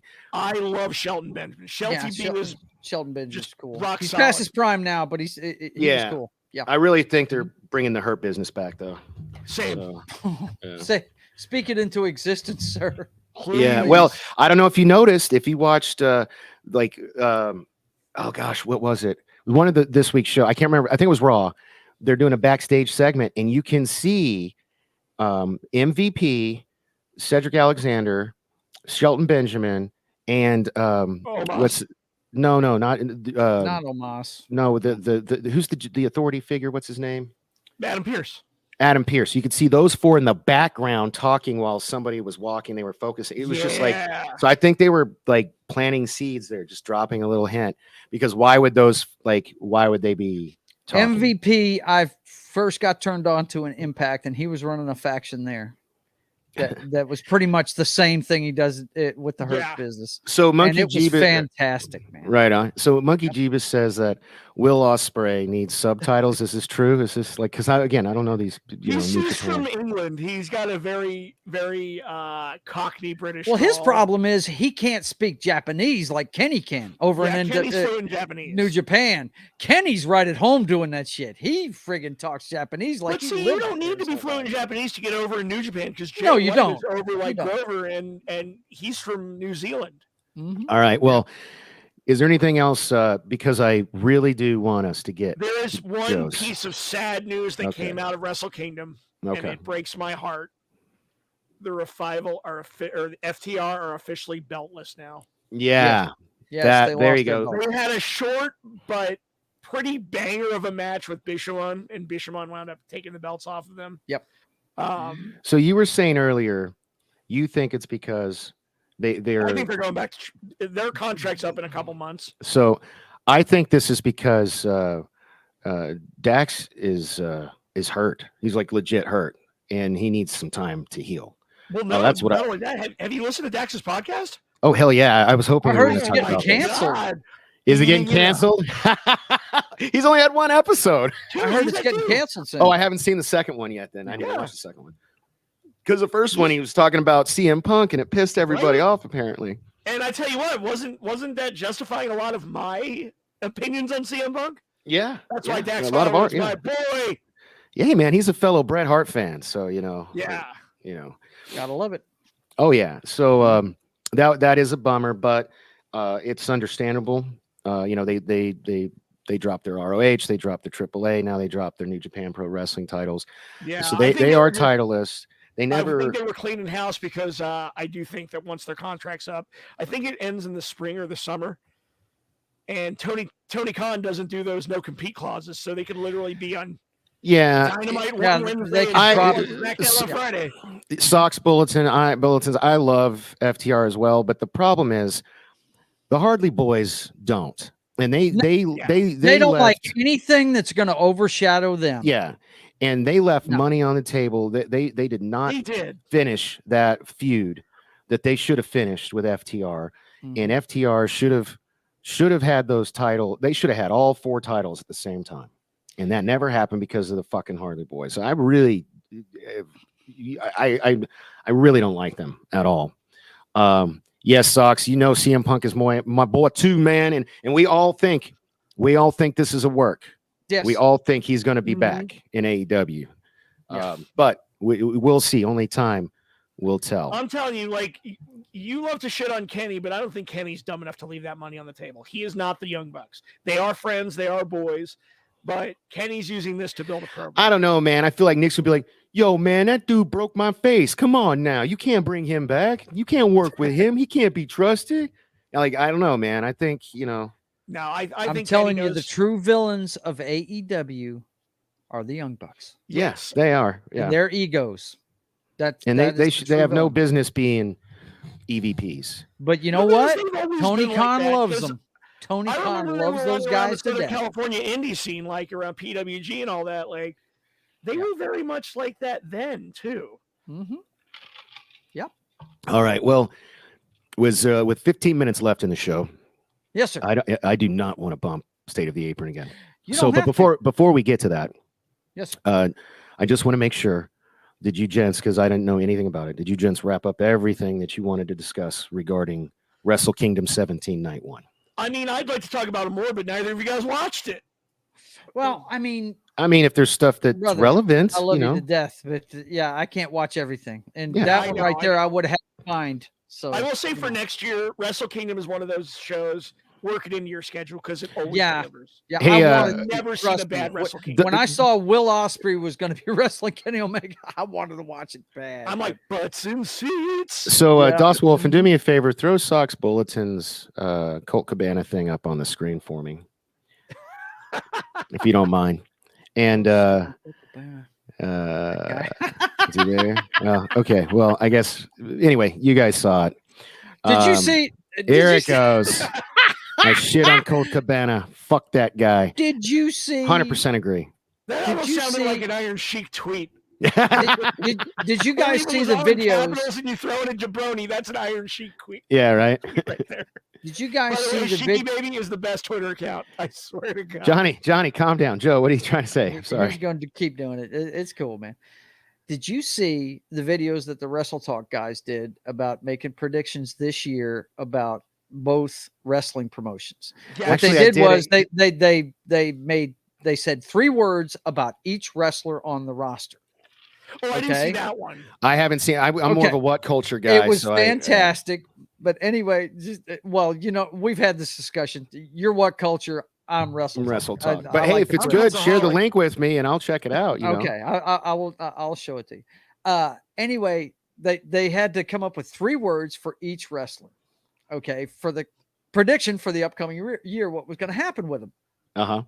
And when they said CM Punk, they said returns at All Out. Right, both Okay. of them did.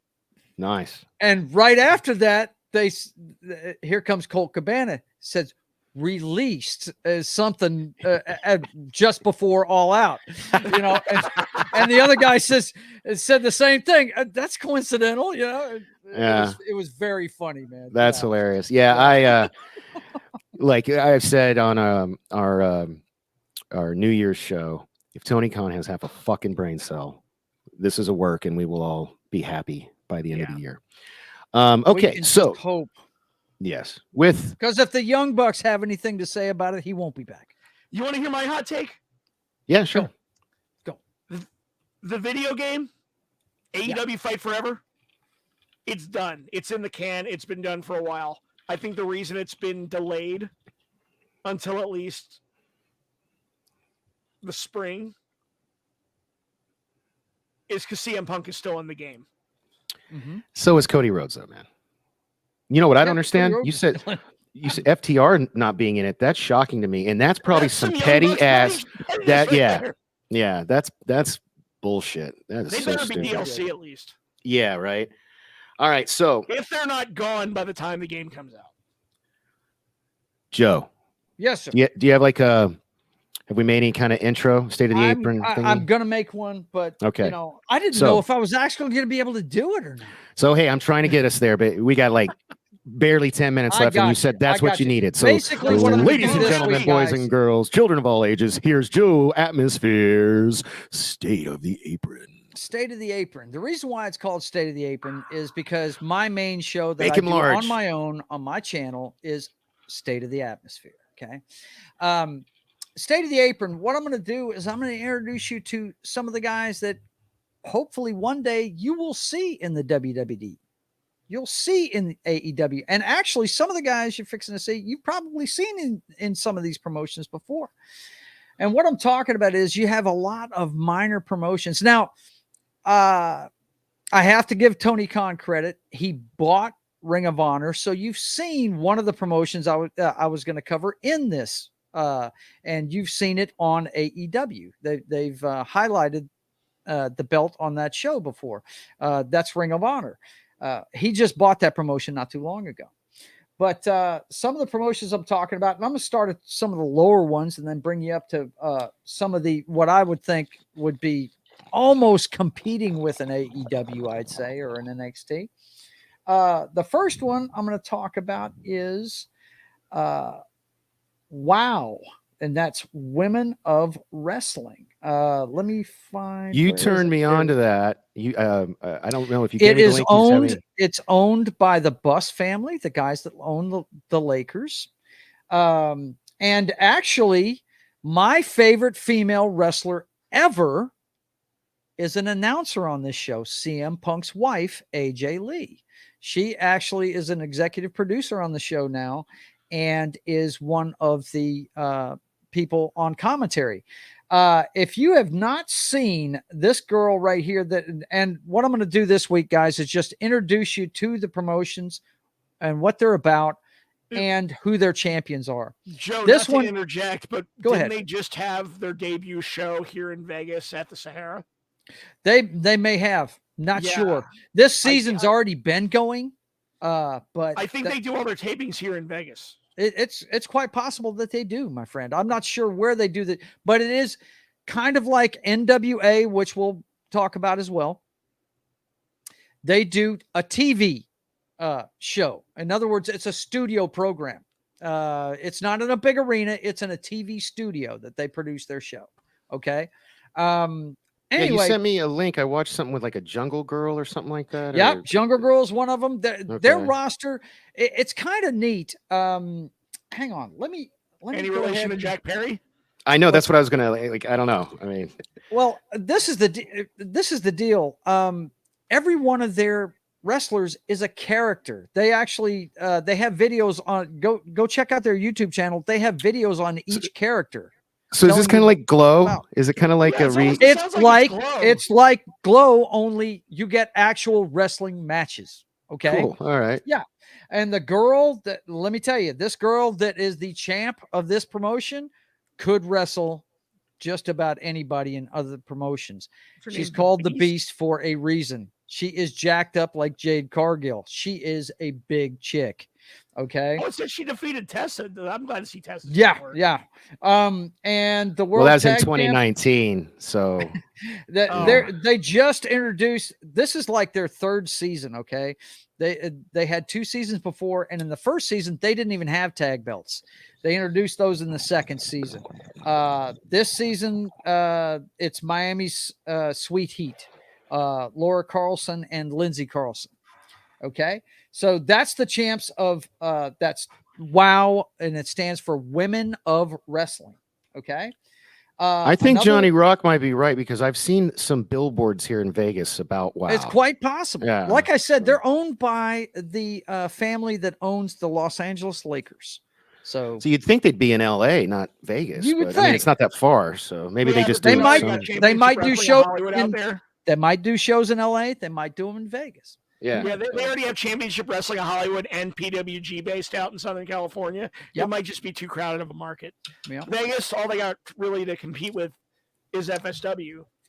Okay. And the next FSW one. has a women's division, but it's not nearly as expansive as. Well, what's the one that I was a part that wasn't FSW? That you were on was Versus. Versus. and- Yeah. Versus is running a lot of shows here in town, but they're not nearly as big as FSW.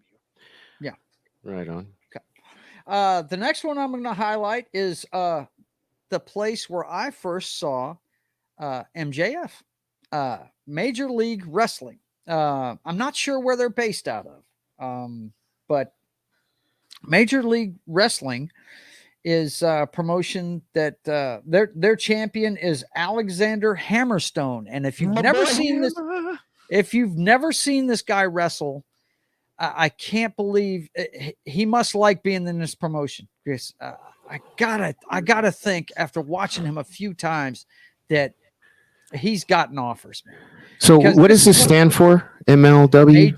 Major League Wrestling. Wrestling. Okay. Yes. Where's this territory at? Is this a I territory? don't or- know. I don't know. MLW is based out of the Midwest, like probably around Chicago, Michigan. Yeah, area. that sounds about right. Okay. But they I'm run not shows all sure over exactly. the Northeast because I know. I know they run shows all over the upper Midwest and the Northeast because like Philadelphia puts on a bunch of their events. There's like New York shows. But I think primarily they got their start in the upper Midwest around Chicago, Detroit area. Oh well, Monkey Jeebus says MLW is the best. Maybe you can throw us some factoids in there since you Yeah, you like throw them them so in there, much. man. I'm going to tell you what I know, the little bit I know, and I enjoy watching these guys. They have got some really good stars on here. First of all, you might know this name, Von Erich.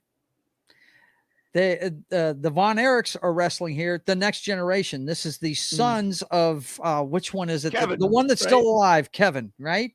Yeah. Kevin Von Erich's sons are wrestling right here in Major League Wrestling. But I really want to highlight their champ. Why would any Von Erich ever want to I don't know, that family just seems Right? It's cursed. like a death sentence, right? Yeah. What the fuck? yeah. But no, they're really good. Those guys are really, really good. They really are. I think they had the championship belts up until recently. But this guy, Alexander Hammerstone, what I was going to say about him is this is a big fella. He's like almost a Brock Lesnar size guy.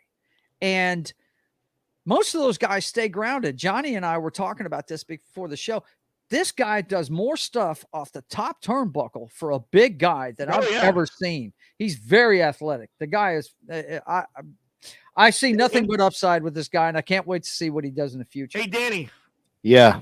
Hey, if you want to see Hammer wrestle in person, he is the FSW champion. He's here in town a lot. He's out. Yeah, he was saying he's in Vegas locally. Yep. Next time FSW does a big show, I'll let you know. See if I can get you some tickets. We should go. We should do a stream from there. Davey Boy Richards. I'd have to clear that with Joe DeFalco. Yeah. Davey Boy Richards is the open weight champion, and let me see, their women's champion right now is anybody that's watched NXT knows who this is. Frankie Monet. It's Frankie Monet from NXT, better Mrs. known John as Taya Morrison. Valkyrie. Let me tell you, if you didn't see this girl and Tessa Isn't Blanchard, she married to Johnny Morrison? Jomo. Yeah. yes, Sorry. John Maybe Morrison is who her husband is. If you want to see the best of this chick, watch her feud in Impact a few years ago with Tessa Blanchard before she went after the men's title. It was fantastic, man. You want to talk about some of the greatest women's matches you'll ever see. And this girl towers over Tessa, man. This is a big girl. She is something That's else. a huge bitch. That's a big bitch. Yeah. Soundbite. But that's Major League Wrestling, and you guys should seek that out and check it out. Now, here's another one, Impact Wrestling. I've always loved TNA. I've always loved them. It's a different product, sure enough. Go ahead. I love that Impact is indestructible. So It is. what I love about Impact, they go to Samstown a lot, or they did, but I think they're starting to again. And Samstown is a local casino here in Vegas, and it's a local casino here too, buddy. Oh, is it really? Oh, a cool. riverboat. Yeah, we have riverboats here. Yeah. Oh, okay. So a good friend of mine, Rob Van Dam, he usually gets me into these shows for free. And so when Booker T came out here for his one night in Vegas show with his promotion, Ring of Honor, or Reality of Wrestling, we went to that event, and then everybody that went to that event was supposed to be able to get into this Impact pay-per-view. Mm-hmm. And so we were actually we did this funny thing where we were all dressed up. Oh, you've told me this story. Yes. Yeah. So I was I was dressed up like corporate mankind. Right. Baby, what were you dressed up as? I don't remember. She was dressed up as something. I can't remember. There's pictures somewhere. Anyway, so we get there and they don't let us in. And I'm showing them the video. I'm like, whoa, like here's the thing on Twitter. So then I was bummed. So I put out a tweet, and I tagged Impact in it, and I tagged Booker T, and I tagged Brad Gilmore in it. And apparently it started this kerfuffle. So this guy messaged me who works for Impact and was like, hey, we'll give you some free shit or whatever. And I will wait to finish this story later because that means you've got about a minute left. Okay. Well, you got Josh Alexander used to be. I knew you were going to need more than 10 minutes with us, brother. We got to make it like a 20. It's fine. It's fine. You had Josh Alexander has been the champ in Impact for a while now. He was half of a great tag team called the North. Yes, they were fantastic in Impact. And then you got his tag team partner was All Ego Ethan. The other one you need to know is the X make fun Division of him, but I love the champion, guy. which is Trey McGill, and the women's champion right now is a Jordan Grace. She's a tough chick. That is one muscle-bound tough chick right there. But anyway, that's Impact. All right. So hey, do me a favor. Are there more after this? There's a couple more. We can wait till next week on them. It's fine. Well, okay. So I was going to say we've already covered, and that's New Japan. The only other one I was going to mention is NWA, and Tyrus is their champion. And I've got a lot to say about that promotion. It's owned by the lead singer of Smashing Pumpkins, and what's his name? Billy Cargill. Is that his name? Billy Corgan. Cargill, but Corgan. I got Cargill on the brain. So hey guys, we are at the 2-hour mark. I would love to keep talking, but at least it didn't get bumped. It just didn't get finished. Appreciate it. Didn't get finished. So Tune in next week. Same bad time, same bad channel. Or actually, I should be on brand. Same dork time, same dork channel. YouTube.com/popcultureminefield or at popcultureminefield. Sundays, 2 to 4 Eastern. And next week, we'll let Joe hopefully finish and then maybe do episode 2. So we'll give you 1.5 and 2, maybe. And we'll get her done. There's a whole lot to talk about on State of the Apron. You just keep giving me 10 minutes. We'll keep talking every show. We need to give you more. I think 20, 25. Anyway, for Joe's Atmosphere and Johnny Rock and the lovely Cecilia Rivera, who joined us earlier, and our good friend and producer, John Daswolfen, I am Danny the Dork Knight. This has been Dork Side of the Ring. Happy New Year, everybody. We will see you next Sunday. Hey guys, thanks for watching Pop Culture Minefield. If you've enjoyed the show, please make sure to like, subscribe, and don't forget to click the bell icon for updates on our shows and channel.